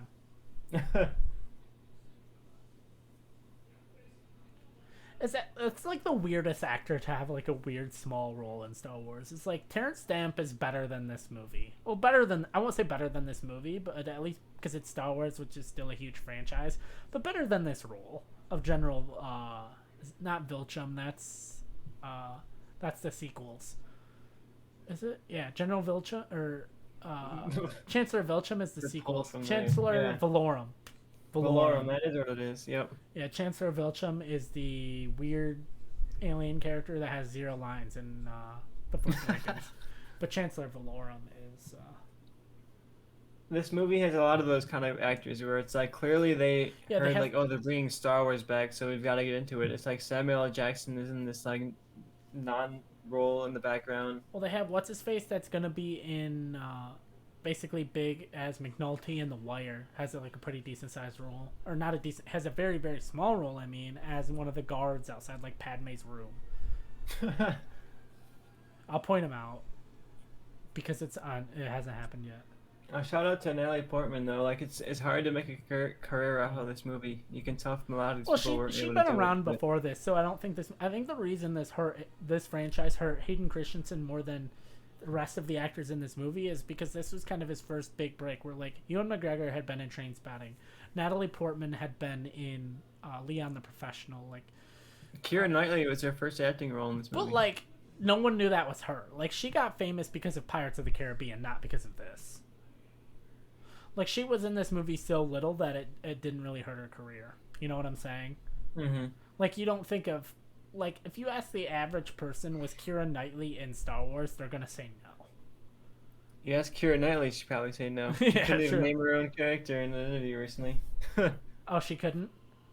I think it's... She was like, I guess I played a character. Does she play... Is Sabe the character's name, or is Sabe a different handmaiden?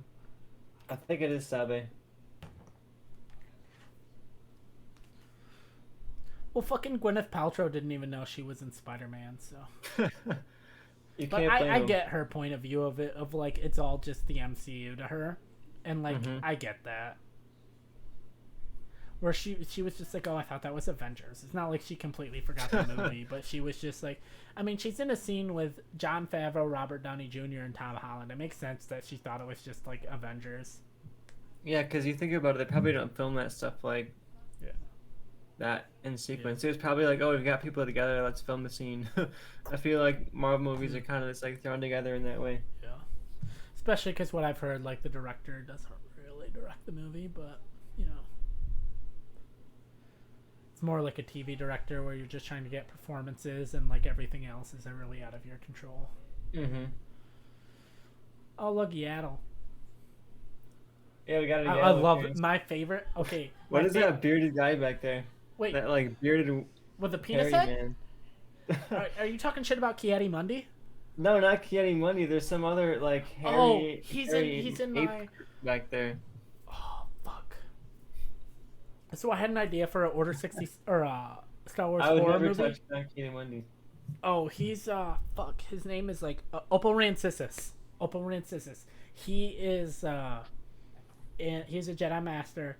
And I had the idea for a Star Wars horror movie because the Yoda teaches a group of younglings, but you look, there's thousands and thousands. Okay, so Star Wars canon fact on the right. The guy on the right is Plo Koon. He is the one that finds Ahsoka Tano. Fucking legend. Watch Clone Wars to get some great Plo Koon content. And then that's Kanan's master on the left. Deepa Palava is Kanan Jarrus' master, who was the apprentice of Mace Windu. But anyway, Opal Rancisis. Got her death scene in Bad Batch episode 1. I love the guy with the long neck vibing in the background, just like swaying. Yep. There's a character in Return of the Jedi that's my favorite background character in all of Star Wars. He might be number 2. Anyways, what was that? Opal Rancisis. So I had an idea for a Star Wars horror movie. That's essentially He is the Jedi Master of a group of Padawans on a far distant planet. Order 66 goes down. He dies. And it's these group of Padawans. That guy right there that Anakin is talking to is like the lead guy in The Wire. McNulty. There he is. Anyways, so he dies. Order 66 goes down. The Padawans are kind of all able to kill the clone troopers along with Oppo Rancisis. Oppo Rancisis ends up dying. And they're living in this Jedi temple alone for like 10 plus years. And eventually Darth Vader lands. And it's these Padawans all like working together trying to die before Darth Vader kills them all.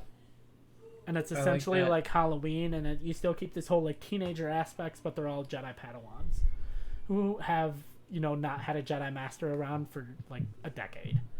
Because they were all like pre-teens, and now they're all like teenage, college age. You've got, I think, our ET cameo coming up too. Oh yeah, they're like in the little. I remember they're on the bottom right. I love this thing too because it comes back in the fight scene between Yoda and Palpatine. I think this is a really cool like design for the Senate floor. Yeah, for the world of Star Wars, this design makes sense. Where like these little pods come out and. I love the world design of this movie is really interesting. They do a great job of expanding upon what you know from the original, and I know they repeat Tatooine, but we see all new locations and new places within Tatooine. It's not just like a bunch of repeated beats from the same stuff. And this blue guy that's kind of Chancellor Valorum's right-hand man becomes Palpatine's right-hand man. And he's like the only person when Palpatine is in charge that knows everything. He knows that Palpatine is, you know, Lord Sidious. He knows about the Sith. He knows everything that's going on. I can never remember his name. And I know because I've done it before, if I Google Palpatine's blue friend, it tells me the answer, and so that's what I'm about to Google. This scene's definitely feeling pretty timely. They're like, oh, you got no proof. Masameda, the blue horny guy next to Chancellor Valorum. The blue horny guy? Yeah, the blue horny guy. When Palpatine takes over, he knows everything. He knows Palpatine is Lord Sidious. He knows about, you know. And I love that shot right there. Palpatine like whispering in the ear of Padme. Yeah. He's like this little devil on the shoulder, manipulating events in his direction. I love the like sad. You can see the sadness in Natalie Portman's face. See, you got some Aqualesh in there. I'm trying to find the ET people. I think it comes up right after she says the no confidence vote. It's like the that little smirk. Business. As much as I like Liam Neeson as Qui-Gon, right? Ian McDiarmid as Orn Free-Taa, right there, that fat Twi'lek. Here it comes right here, I think. I think you're like a frame behind, or like a shot behind me. Oh yeah, but... bottom left. That's bottom right. It's bottom left. I can hear it. I'm ahead of you. But is Ian McDiarmid as Palpatine the best performance in this movie? It's gotta be. I like Liam Neeson. Liam Neeson is clearly too. Liam Neeson is clearly too, but they're not asking him to do a lot here. Not his fault. He's not having to give this big emotional thing. He's more just like this calm presence throughout the movie. But like none of it. In no point is any of his line delivery bad. There's some time with like Obi-Wan's lines are so bad that I don't think Ewan McGregor could save it. You can tell Lucas is so confident in this shot right here. Or then looking over the balcony and the whole like. Also, this whole thing with like Cup, a ship, is all dumb. I'm gonna say that right now. Oh, it's a speeder. It's like, is he a Jedi or a goddamn tarot card reader? Like, what are we doing here? It's David Blaine. How do you feel about the replacing of the Yoda puppet? Because originally in the original, I like it because the Yoda puppet looked bad. As much as I like The Last Jedi, I think the puppet Yoda doesn't look like any other Yoda we've seen, and I think it looks bad. I know they used like the same model or something, but it still does not look like the Yoda in Empire Strikes Back in The Last Jedi. I like the consistency of like Yoda looking the same at least through all the prequels, so I like it. It does not look fake to me. At no point am I distracted by it. So No, I think in this movie it looks pretty good. It doesn't necessarily look that great in like his action scene of Attack of the Clones, but I think it looks really good in this scene. Yeah. And like you said, it feels consistent with the rest of the trilogy. I think if you had the Puppet Yoda in this scene and then Yeah, to the go Puppet Yoda, CG CG Yoda and Yoda, the rest CG of it. Yoda, Puppet Yoda, Puppet Yoda. It was weird. So I'm fine Hmm. with CG Yoda. See, this is so stupid. You have like this very serious line, like, "Hey, you think your people are gonna die?" Very serious line, very serious moment. And then you have Jar Jar Binks being like, "Use the people. You think use the He people are said gonna die?" use the people gonna die. So goddamn dumb. Like, George Lucas, what are you doing, man? We still got a grand army. Fuck you, fucking Captain Panaka, you fucking cunt. Here we come, another great prequel meme line. I'm surprised to be sure, but a welcome one. One of the OGs. Yeah. I love that line. And if I'm elected, I promise to end corruption. And he's like the most corrupt possible leader. I remember when I watched it as a kid, that got like a big laugh in the crowd. That's like one of the only moments I remember from this movie for some reason. Is like I just remember that line and people laughing. Yeah. So Bail must be a popular name on Alderaan because you have Bail Antilles of Alderaan, and then we eventually get Bail Organa of Alderaan. And I learned the other day how Bail, like Bail Organa is a senator, right? But his like daughter is a princess. And you're like, how does the daughter of a senator become a princess? And I found out like a while ago, like Leia is not a princess through Bail. Bail is a senator who married the queen of Alderaan. So Leia is a princess through her mother, who is the queen, and then her father is just the senator. And I guess I don't know, but like queens are elected on Naboo, so I don't really know how that works. Like someone probably should have told George Lucas, like, hey, usually in pretty much all of human history, queens not elected. Also, no one's elected at 14.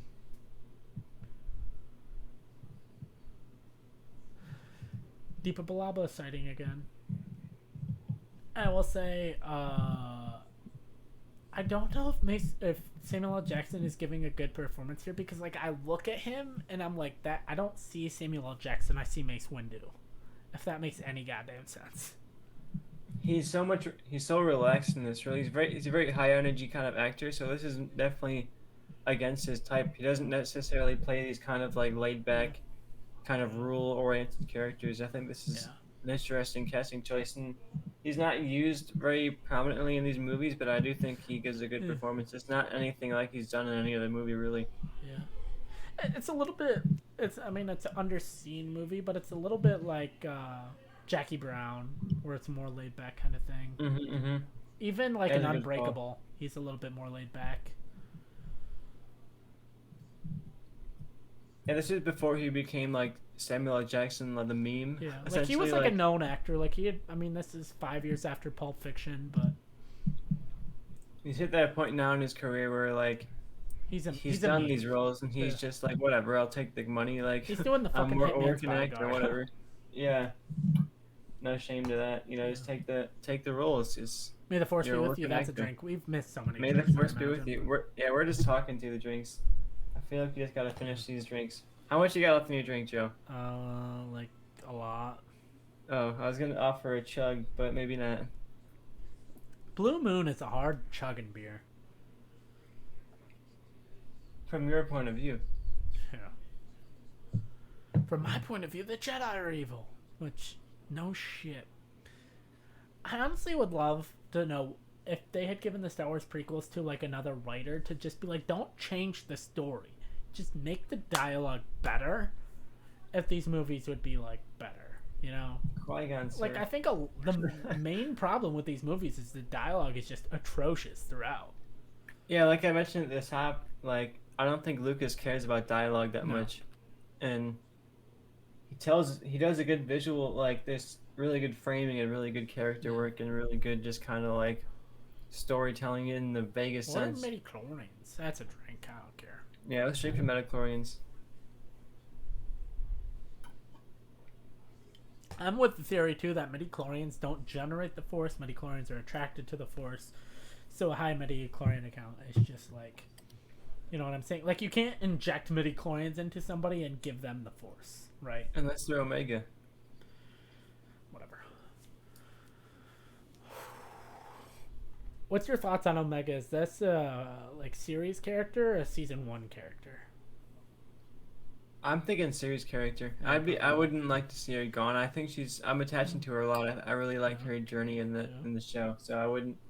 I mean, if it's a fulfilling storyline, I'm fine with characters leaving at the end of the season. So if they get me to a point where I'm happy with their arc. Okay, that's Natalie Portman. Kieran Knightley's right behind her to her left. And, well, she's right next to Panaka. And she's now the only one in frame of the Handmaidens. Is it going hard? How do you not laugh at... How do you not enjoy Jar Jar? It's like a pure because he pure fucking energy. sucks fucking donkey balls.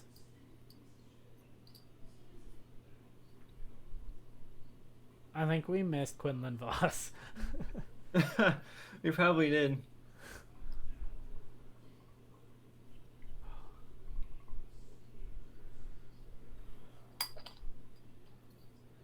Darth Maul. Merrick. What? Talking to myself.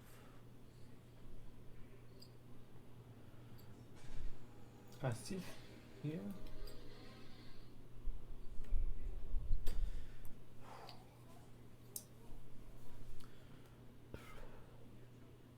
Did we miss This Is Getting Out of Hand? Now there are 2 of them. That's my favorite prequel meme. What? I know what that's a reference to.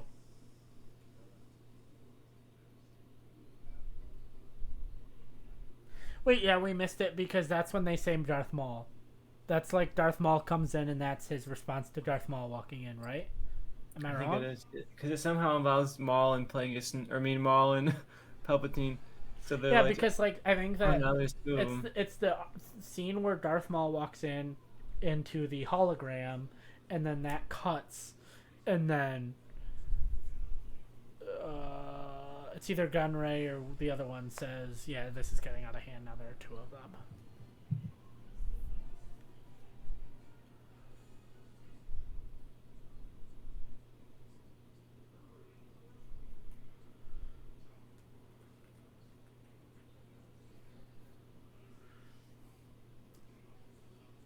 Also, we missed the Force running, which, if you want to complain about dumb fucking Force powers of like, why does Rey heal when Obi-Wan doesn't heal Qui-Gon? It's like, hey, how does like they do Force running at the beginning of this movie when it really doesn't matter? Only for Obi-Wan not to Force one when it really would have fucking helped him out if he had Force run through when those doors were opened and then they close, leaving Qui-Gon alone to die. How about that? There's a thing in the opening crawl of Attack of the Clones that I will talk shit about for the rest of that movie, just so you and anyone watching this knows. War. No, that's Revenge. That's the opening in Revenge of the Sith. Oh.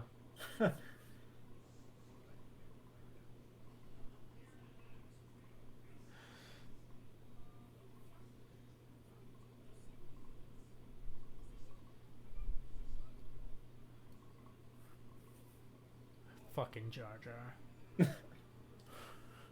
Someone made a fan comic where Jar Jar's dad, his name is George R. Binks, and I thought it was hilarious. George R. Binks.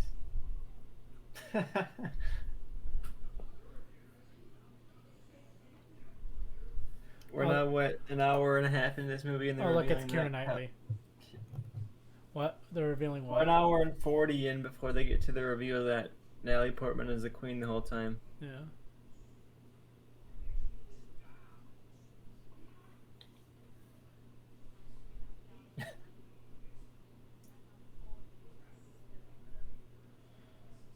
Okay, but the thing is, like, Leia's a princess outside of, like, her mom being a queen, right? You know what I'm saying? Mm-hmm. And, like, so I think they like, George kind of had her be a queen to explain how Leia's a princess, but, like, that's not how it is at all.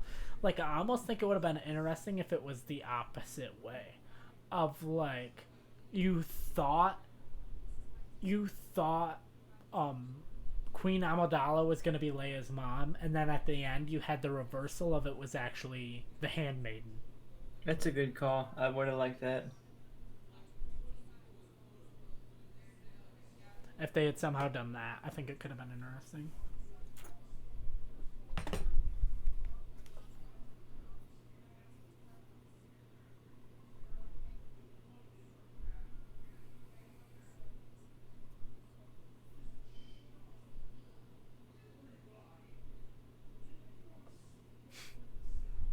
I like how Jar Jar, who should be the most like knowing of these customs of like bowing before because it's his own fucking culture, is the last one to get on his knee.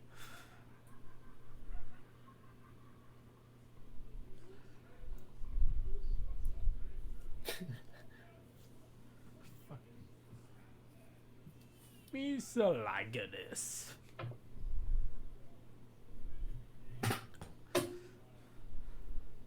So Obi-Wan Kenobi, who in my opinion should be on the Mount Rushmore of Star Wars characters, has not talked in like 45 minutes of this fucking movie. I will go until my last dying breath that Obi-Wan should be on the Mount Rushmore of fucking Star Wars characters.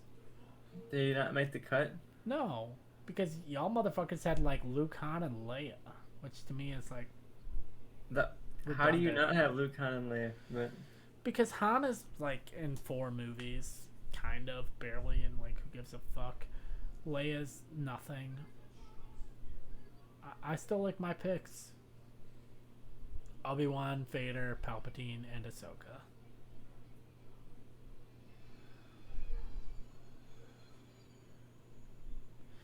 Yeah, I can hear yours slightly in my headset, and then you're like half a second behind me.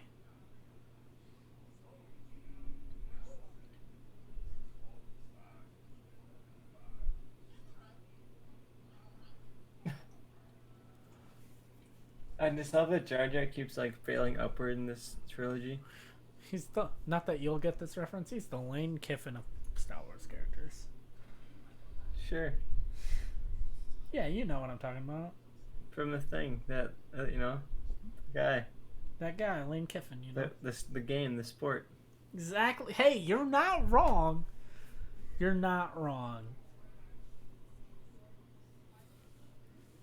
He is the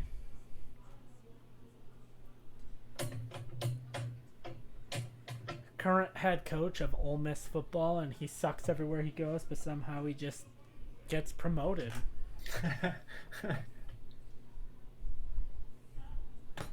That's pretty Jar Jar.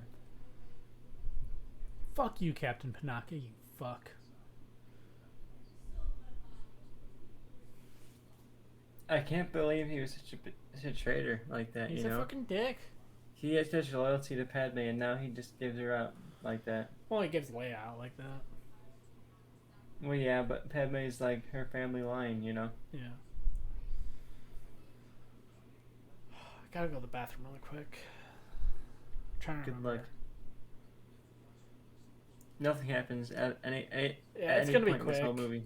Well, something happens. We get the greatest, lightsaber battle in the franchise. But Yeah, there's like I'm one gonna scene go really in the quick. whole movie worth watching. Yeah, go ahead. Oh, I just love the waddle here. Of he's on a droid that's like walking and like they're talking and there's my boy. There's Maul. There's Maul just walking. I can't and leave talking. while Darth Maul's on Looking screen. I love how short. short he looks. I know. I'm just thinking that he's like a midget compared to Well, these you people. can't say that, man. Jesus. Sorry, I don't mean it offensively. He's just shockingly short compared to these other people. All right. Oh, this scene's cool. I remember this was in the trailer when people thought this movie might be good. Of them Good walking shot, out though. through the mist. All right, yeah. Them fighting on the Windows 95 wallpaper. I love this scene. All right, now I'm going to the bathroom. I will be back. Tristan, entertain our viewers. Would we have Black Panther without this scene? Is my question. Obviously, we would, but I think it's Infinity War. Infinity War is the one that rips off this final scene, but it's in Wakanda.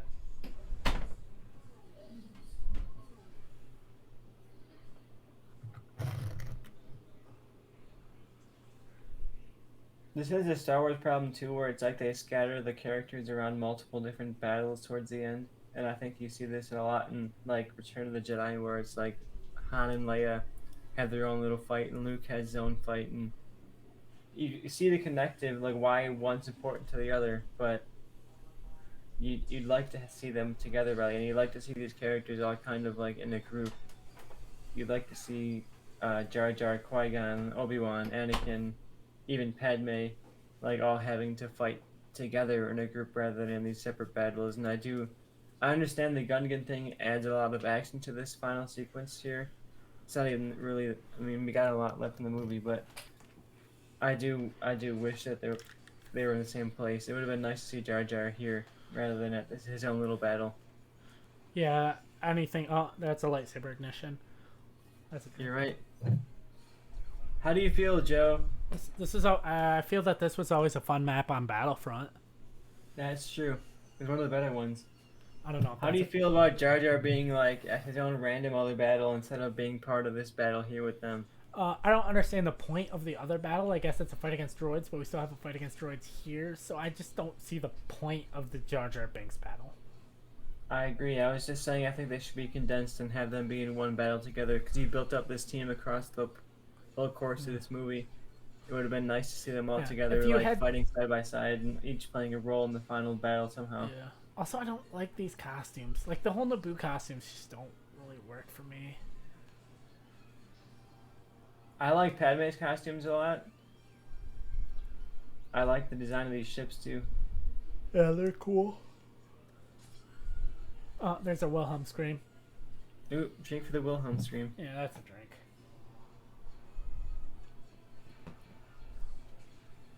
Oh, that guy's dead. R.I.P. that guy. What do you think that river's called? Nope, I'm gonna assume it's not the Cough River. Could have been a good name. The Amidala. Knowing Star Wars is like the River Voss, and it's like a reference to Quinlan Voss, and they're like, oh look, it's a connective tissue to the other movie. Oh look, it's Del Preston from... Yeah, like this is very much now like just an homage to A New Hope. We don't need it. It's like, oh look, a great fucking grave ball in the sky we gotta blow up. For some reason. Yeah, they don't establish much to why this is important. Like for a while I watched this and I couldn't quite understand what Anakin was even doing. Like what was the point of this thing that he's blowing up? Yeah, it's like the mothership of the droids essentially. Droids are a dumb villain. I'm gonna say that. Like, they're not a villain, but like as an antagonist, like these nameless, faceless, fucking random droids are like boring. Like, okay, you killed one. Whoop-de-doo. Who gives a fuck?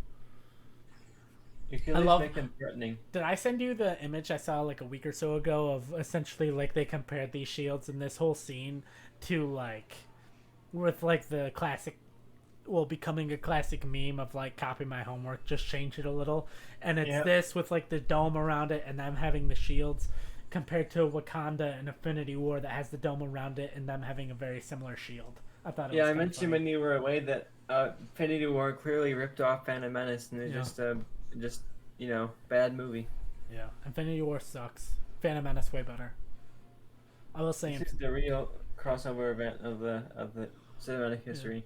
Oh, okay. What's your opinion? What's better, Endgame or Infinity War? I lean towards Infinity War. I think it's a bit more interesting. Wrong answer. I think Endgame is really satisfying and like a fulfilling finale, but I just think Infinity War is it's a more interesting movie to watch. Well, it's okay to be wrong every once in a while, I guess. Plus, Endgame, you think about the plot and it starts to like fall apart instantly, and I feel thinking about plots. Infinity War holds together pretty well. I just hope that one day George Lucas admits he logged onto his Windows 95 computer, saw his wallpaper, and is like, this is where I want my final battle to be. Yeah, he was like, guys, this wallpaper is just really fascinating. What if we had Jedi there? Look at this shot. Look at this shot. Let's get it going.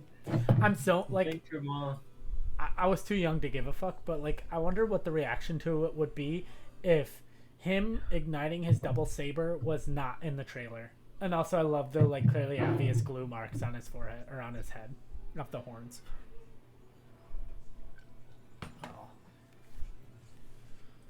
This is incredible. Like this whole movie, you can tell me how much it sucks, but it doesn't matter. You get to this part This here, is it's the like, best. Oh, dude, right here. Boom, that's a drink. oh my god, here we And go. another drink. And like way more drinks.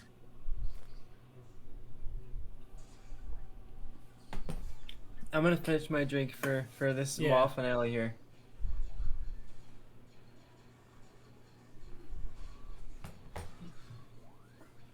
Continues beating.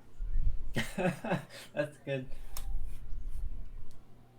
This would have been so much better if Anakin like actively was like, That's oh, I also know how to fly one of this my thing. other big complaint of this movie.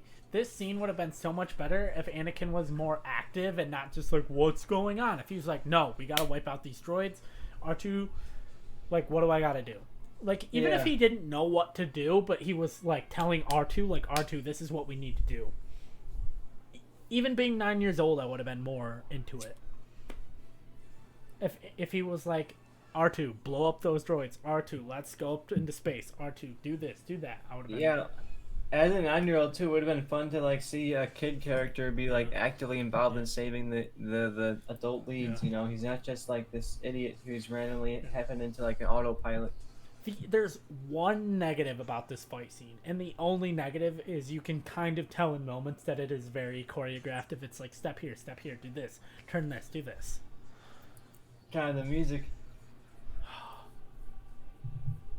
This is one thing I think the prequels really have above the sequels, like undeniably, the music is just so much better. Yeah. This like Duel of Fates has really like made its impact out in Star Wars fandom. Versus the the sequels, it's like there's maybe one song out of the whole sequels that I think is memorable, and it's not. To me, it's like, Rey's theme and Kylo's theme are the only two like super memorable music. Outside of that, like, does Finn have a theme? I don't fucking know. Granted, Han didn't have a theme either until the Solo movie came out, and John Williams wrote one. But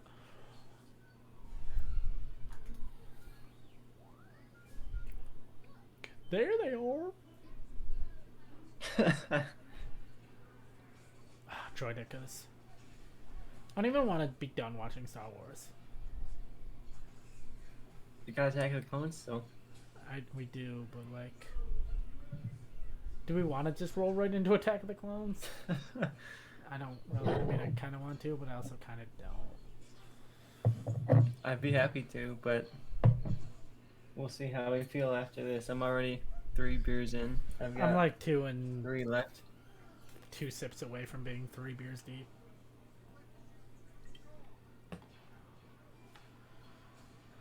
Oh, look, it's Porkins' I feel dad. like we get this scene in so many Star Wars movies now.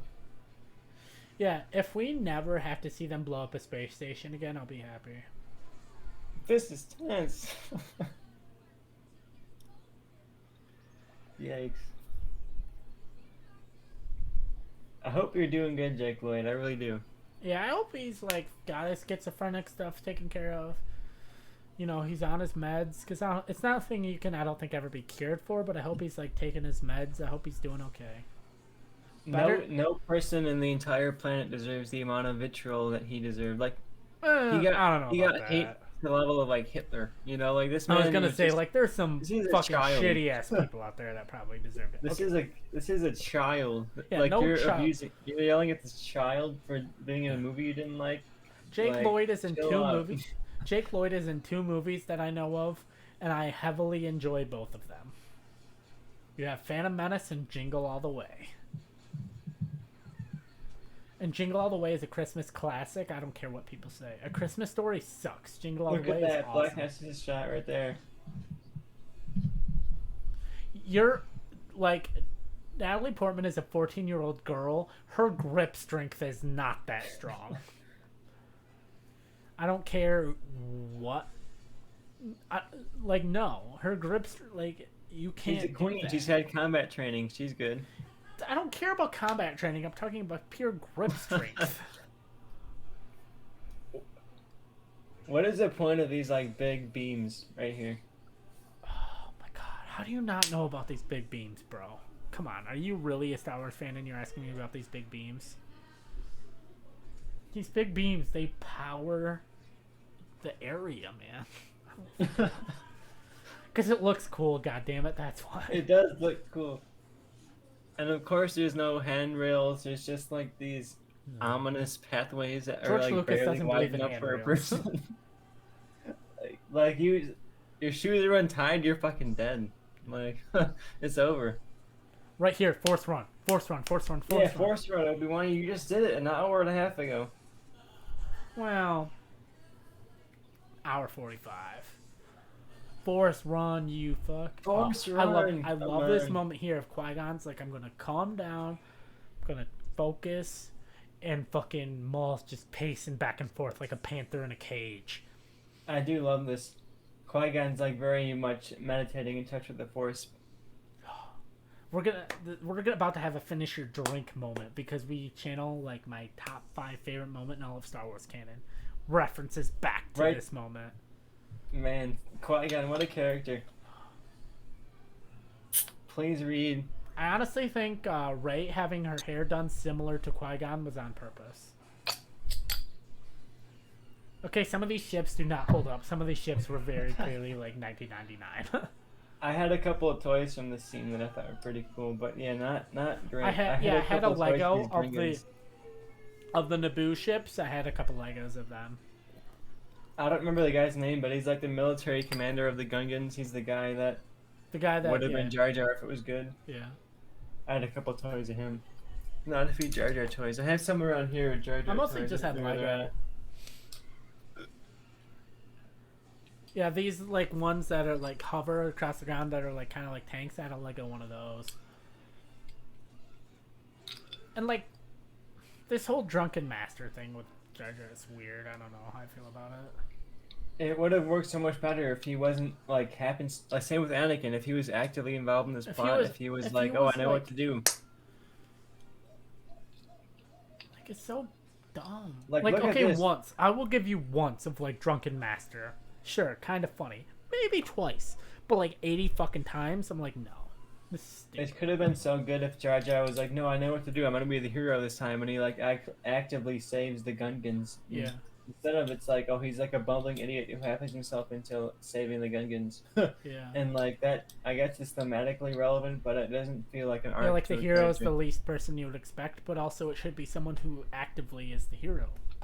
Yeah, you're not the hero if you're just happening yourself into being the victor. Like, you have to be active. That's what the hero is, active in the plot. Like, you're being part of the plot. If I trip on my untied shoe and I fall forward and the R2D2 shout. Yeah. Yeah, if I trip on my untied shoelace and fall face first into a hot girl's lips and we kiss, that's not romantic. I just fucking fell. Like, Jar Jar's not a hero. Jar Jar's not a hero because he accidentally killed some droids. Like, he just sucks. It's blowing itself up from the inside. This is not good. Did we get into this pod racing yet? Did I miss that? Yeah, you missed that. That was like an hour ago, isn't it? Yeah. It's when he first powers up the engine. That's right. I'm lost. Oh, that's it. He ignited his saber again. That's a drink. God. Hey, Obi-Wan, force run, you bitch. And I just love how dumb the fucking scene is here, where Obi-Wan jumps up to kill Maul. Well, severely injure Maul. Spoiler alert. Yeah, he's not dead, guys. And then cut to Revenge of the Sith. Oh, it's over, Anakin. I have a high ground. It's like, what? I don't know.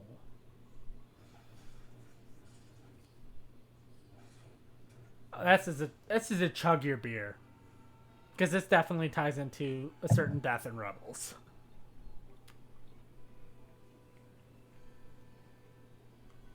I didn't really chug it because I just opened it, but I had 2 healthy fucking swigs. Same.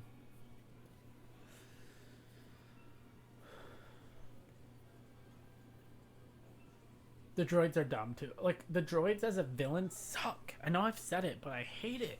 I hate it so much. I think they're good in the Clone Wars. They're like the Clone Wars like leans into the comedy of it. Like, they're just these like. But they have these other military villains that they go like, General Tench, the spider guy, the fucking spider tarantula guy that they go against.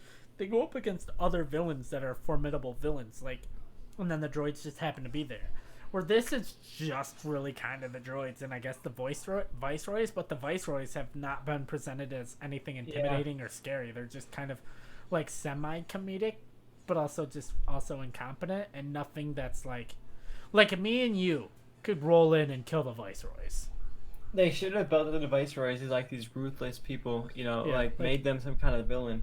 Anything. So the droids are just like their hands, But when I feel like me by myself could go in and kill the viceroys, like the viceroys losing isn't like an accomplishment to me. It's like, yeah, cool. Yeah, they're like these over their head type characters. Yeah, like the viceroys dying or being captured or whatever the fuck happens to them, I don't really even know or care at this point, is not impressive. But yeah, like right there, that back turn just felt a little too choreographed for me. I like that these fights feel so epic compared to the Obi-Wan Darth Maul kind of fight from, like the original trilogy fights feel very limited in their scope for technology wise, and I feel like Vader, not Maul. This is Vader, obviously. Yeah. Maul's not in the original trilogy, if you guys didn't notice. What if he is though? I think this is kind of what Lucas envisioned, is like these big, larger than life kind of battles. Yeah, it's over, Anakin. I have the high ground somehow. Yeah, I wish Maul said that. He was like, "It's over, Obi-Wan. I have the high ground." Wait, what is he? Does he use Qui-Gon's saber to kill Maul? I think so. Or not kill, I guess, but to he does like a force grab on Qui-Gon's saber to bisect him. He ignites it as they're going up, so get ready for the drink, Whoa! It's plugging it from the inside. What? Oops. God, I gotta pee so bad, but I don't want to miss the end of this battle. Spoiler alert: good guys win, bad guys lose. Dang. I like this shot. I remember that shot from the Phantom Menace in 3D trailer. And I was like, I gotta see this, and I saw it, and then it turns out like nobody else saw it, and it bombed so hard they were like, never mind. No, that's not why. That's not why they didn't do it. I think it was like right at the Disney acquisition. Now this is pod racing. I didn't miss the line, Joe. What are you talking about? Trying to give me? It was right at the Disney acquisition is why it stopped, and I think they kind of wanted to make people forget about the prequels. But I do think the Phantom Menace 3D isn't like the top 10 biggest box office bombs of all time or something. It can't because they didn't spend couldn't have spent that much money on it. Like, John Carter is like one of the highest like budgeted movies of all time, and it made no money. Like, how much could they have possibly spent on converting this to 3D? Like, 15 million? Even if nobody saw it, that's not even close to the nearest box office bomb of all time. Gungans win.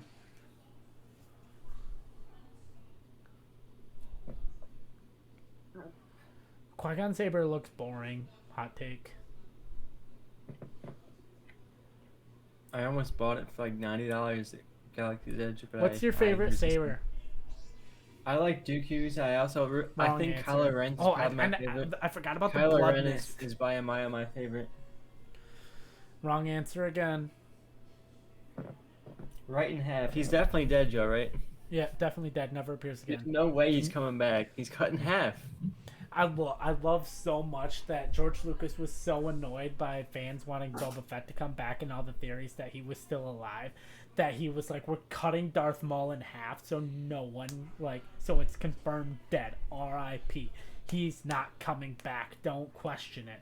And then Clone Wars comes out and George Lucas is like, goes to Dave Filoni's office and he's like, I want Darth Maul to come back. And Dave Filoni was like, God damn it.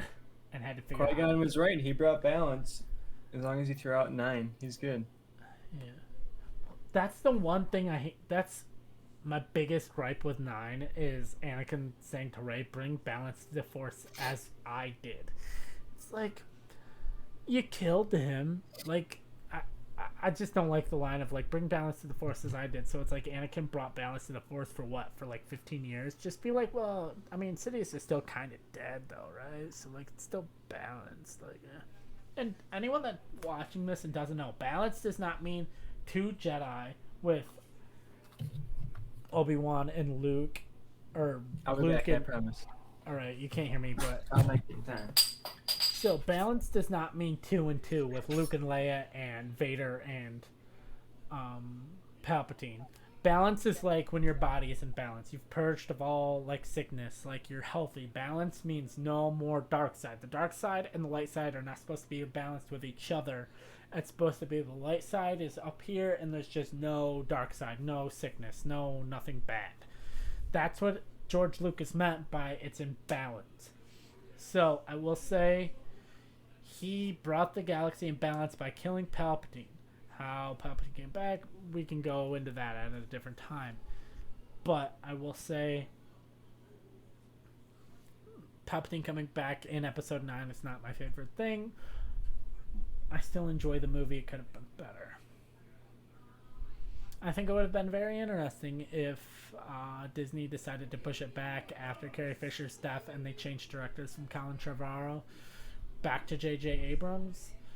Because that meant the movie would have been pushed to December of 2020, which means the movie definitely would not have come out in December of 2020 because of the pandemic. Most likely the movie would have not been released as of yet. So I think that would have been very, very interesting because it would have gave them a lot of time to fix the problems of that movie. I agree. I was just talking, you probably could have heard what I was talking about, but I was talking about if they had pushed episode 9 back a year when they switched directors from Colin Trevorrow to J.J. Abrams and had it come out December of 2020, like we would not have seen episode 9 yet.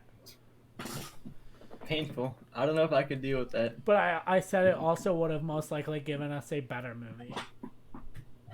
Because I think there would have been extensive reshoots. Because producers and executives know what they have. I think they knew episode 9 was not great when they released it, so I think they would have taken, like with all of these studios coming back and working on movies and making movies. However, there hasn't been a big box office like success yet. I think Fast and Furious 9 could be the first one. I think there would have been extensive reshoots on episode 9, and I think we would have got a better movie. Would it have been great and mind-blowing and perfect? No. Would it have been what I consider a 6 or a 6.5 out of 10? No, I think it would have been roughly like a 7.5, verging on maybe like an 8. Like I think they would have figured things out, and it would have just been better. But which was destroyed, Joe? The Master or the Apprentice? The Apprentice.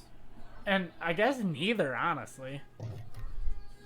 That's the real answer, is neither. We set free. I want to watch Attack of the Clones, but I also do not. I'm really down for an Attack of the Clones watch right now. Even if we gotta don't take a make break it though, a because I gotta do this my new thumbnail watch. and I gotta do the background. Padawan brains are dumb. If we do Attack of the Clones, we have to take a break. So I have to do the thumbnail and the theme. Deepa Palaba standing next to her. Oh, even Peel had a great arc in the Clone Wars. Does Jar Jar get a medal? No. Also, Chewie getting a medal is fucking stupid. In episode 9. He already got one in the He got comics. one in the goddamn Where's the comics, canon? J.J. Abrams. I understand why they brought J.J. Abrams back. Would have been very. What if they brought Dave Filoni in to do 9? That's such a terrible last line. Peace. Peace. Yay. The beeping, I think, is the last line. Written and directed by George Lucas. Okay, what are your thoughts? What if they had said, Thanks, hey, George. Dave Filoni is directing, Colin Trevorrow is out, Dave Filoni is writing and directing episode 9. I mean, I would have been into it because I liked Clone Wars a lot. So I think he would have done a better job than what we got.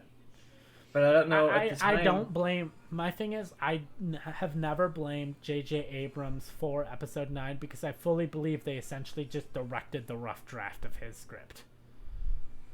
Like, he was on such a tight, quick schedule that he didn't have, like, a year, like all of the other writers and directors, to, like, figure everything out. He basically, like, wrote a script and they're like, cool, you have something written down, we're just gonna go with that. Because we ain't got time for you to fix this shit. Do you get any final thoughts on Phantom Menace as we Final thoughts. okay. It has Darth Maul, which is my favorite Star Wars character, who I think is a very underrated character. If you don't understand why I love Darth Maul so much, watch the Clone Wars, watch Rebels. Um, it's kind of it. I mean, most thoughts of. I think most things with Phantom Menace have kind of already been said, but It's got my favorite character. It's got Qui-Gon Jinn. I really like that character a lot. I think he's been so in expanded our over rewatch, time. have you gone from Qui-Gon Jinn as a character that exists to Qui-Gon Jinn as your favorite character? Probably. All right. But I like Qui-Gon a lot. I think between this and the couple books he's been in, I think he's a fascinating character. For me, it's like the fascination of this movie is more so around like what it could have been versus what it is. Like there's so many little tiny changes it could have made that could have improved it, and it's an interesting movie to watch because there's just so much going on in this movie. Like Yeah. George Lucas's mind is kind of like on unchecked insanity in these prequels, and I feel like that's really fun to watch. You're just Yeah. watching this unfiltered idea of what this singular vision is of this franchise, and I think Phantom Menace has a lot of flaws, but I think you can see the creativity kind of Yeah. bubbling up in Lucas. You can see like why he was after so many years like, okay, maybe I want to come back to this franchise. There was new technology, there was new effects, there was stuff that was drawing him back in to like well, I feel too that Lucas wanted to make Star Wars as this, I don't know, as this new mythology, as this way of taking on the filmmaking techniques. And like when Star Wars came out, it was a subversive movie. Nothing like it really existed, and it was groundbreaking, and it was like nothing you'd seen before. And this kind of is that too. And I wish it didn't bomb so hard because I would love to see what the prequels would have been like if this movie went over fine. Like even if it was just like, all right, that was fine, but if it didn't get, it got so much hate. I just wonder what this prequel trilogy could have been like if Lucas was able to give his like unfiltered idea of what it could have been. But a mess of a movie. It brought in some good characters. Maul, you love Maul. Maul's been a huge I character. don't love Maul. The world loves Maul because he is the best character in all of Star Wars. Yeah, I mean, Clone Wars. One of the biggest accomplishments of Clone Wars was what it did for Maul as a character, and it wouldn't have been able to. Clone Wars, I don't think would have been what it was if without this movie. I think Maul was such a unfulfilled promise, and then Clone Wars came in, and it was like, okay, here's what you guys wanted out of this character, and more. Like, here's a Yeah. great character out of this like really cool looking character that's just like a Yeah. villain in this one movie. But yeah, a solid movie, one that is a big turning point for me as a movie viewer. Like I said, it's my first movie I saw in a theater, so I have a lot Oh, of wow. nostalgia for Wait, it. how much younger are you than me? I'm 27 right now. Oh, so am I. So It gonna came out in turn 28 in like a 1989. week. So first You're movie like ever. about a year older than me, but I had a good time watching it. I'm glad you were here with me because I don't know. It's fun to drink through this movie. I don't know. I've tried to sit through and watch it so many times, and I feel like I always get like halfway through, and I'm like, God, why am I doing this? First movie. And this Yeah. this pushed me through it, so I'm happy we did it. First movie I ever saw in theaters was Disney's Hercules. So That's a good one. That's a good one. I remember we went on my dad's birthday. I don't remember how old he was, but my aunt came in and we all went out and watched the Phantom Menace, and I loved it. I was so into Jar Jar. My dad, he was a OT fan. You know, he saw Star Wars opening weekend, and he was like, "Wow, that was rough." But I think me and my brother liking it really kind of like was yeah. able to help him see the good in it. So All right. you know, it's a fascinating era of Star Wars. Well, I have to piss like a goddamn German racehorse. I will say Phantom Menace is a solid movie. If you grew up with the prequels, I think you'll like it a lot more than someone who is maybe an adult with the prequels or someone who is maybe born post the prequel era. Someone who maybe grew up with the sequels or whatever. I think I was the perfect. I think you and I both were like the perfect age for the prequels because I was just about to turn 6 when Phantom Menace came out, just about to turn 9 when Attack of the Clones came out, and just about to turn 12 when Revenge of the Sith came out. So, yeah, I think, you know, I don't know if we're gonna just roll right into Attack of the Clones. We'll have to take a quick break while I do some behind the scenes shit. But yeah, this movie exists, and if you have not seen it before, what the fuck are you doing? Yeah, I doubt you haven't seen this, but I'm glad you guys would watch it along with us. It was a fun time to watch Hmm. me and Joe together All through right. this B movie that somehow got millions of dollars of budget. All right. Have a nice night, or day, See ya. or morning, or whatever the fuck you're doing, wherever the fuck you are.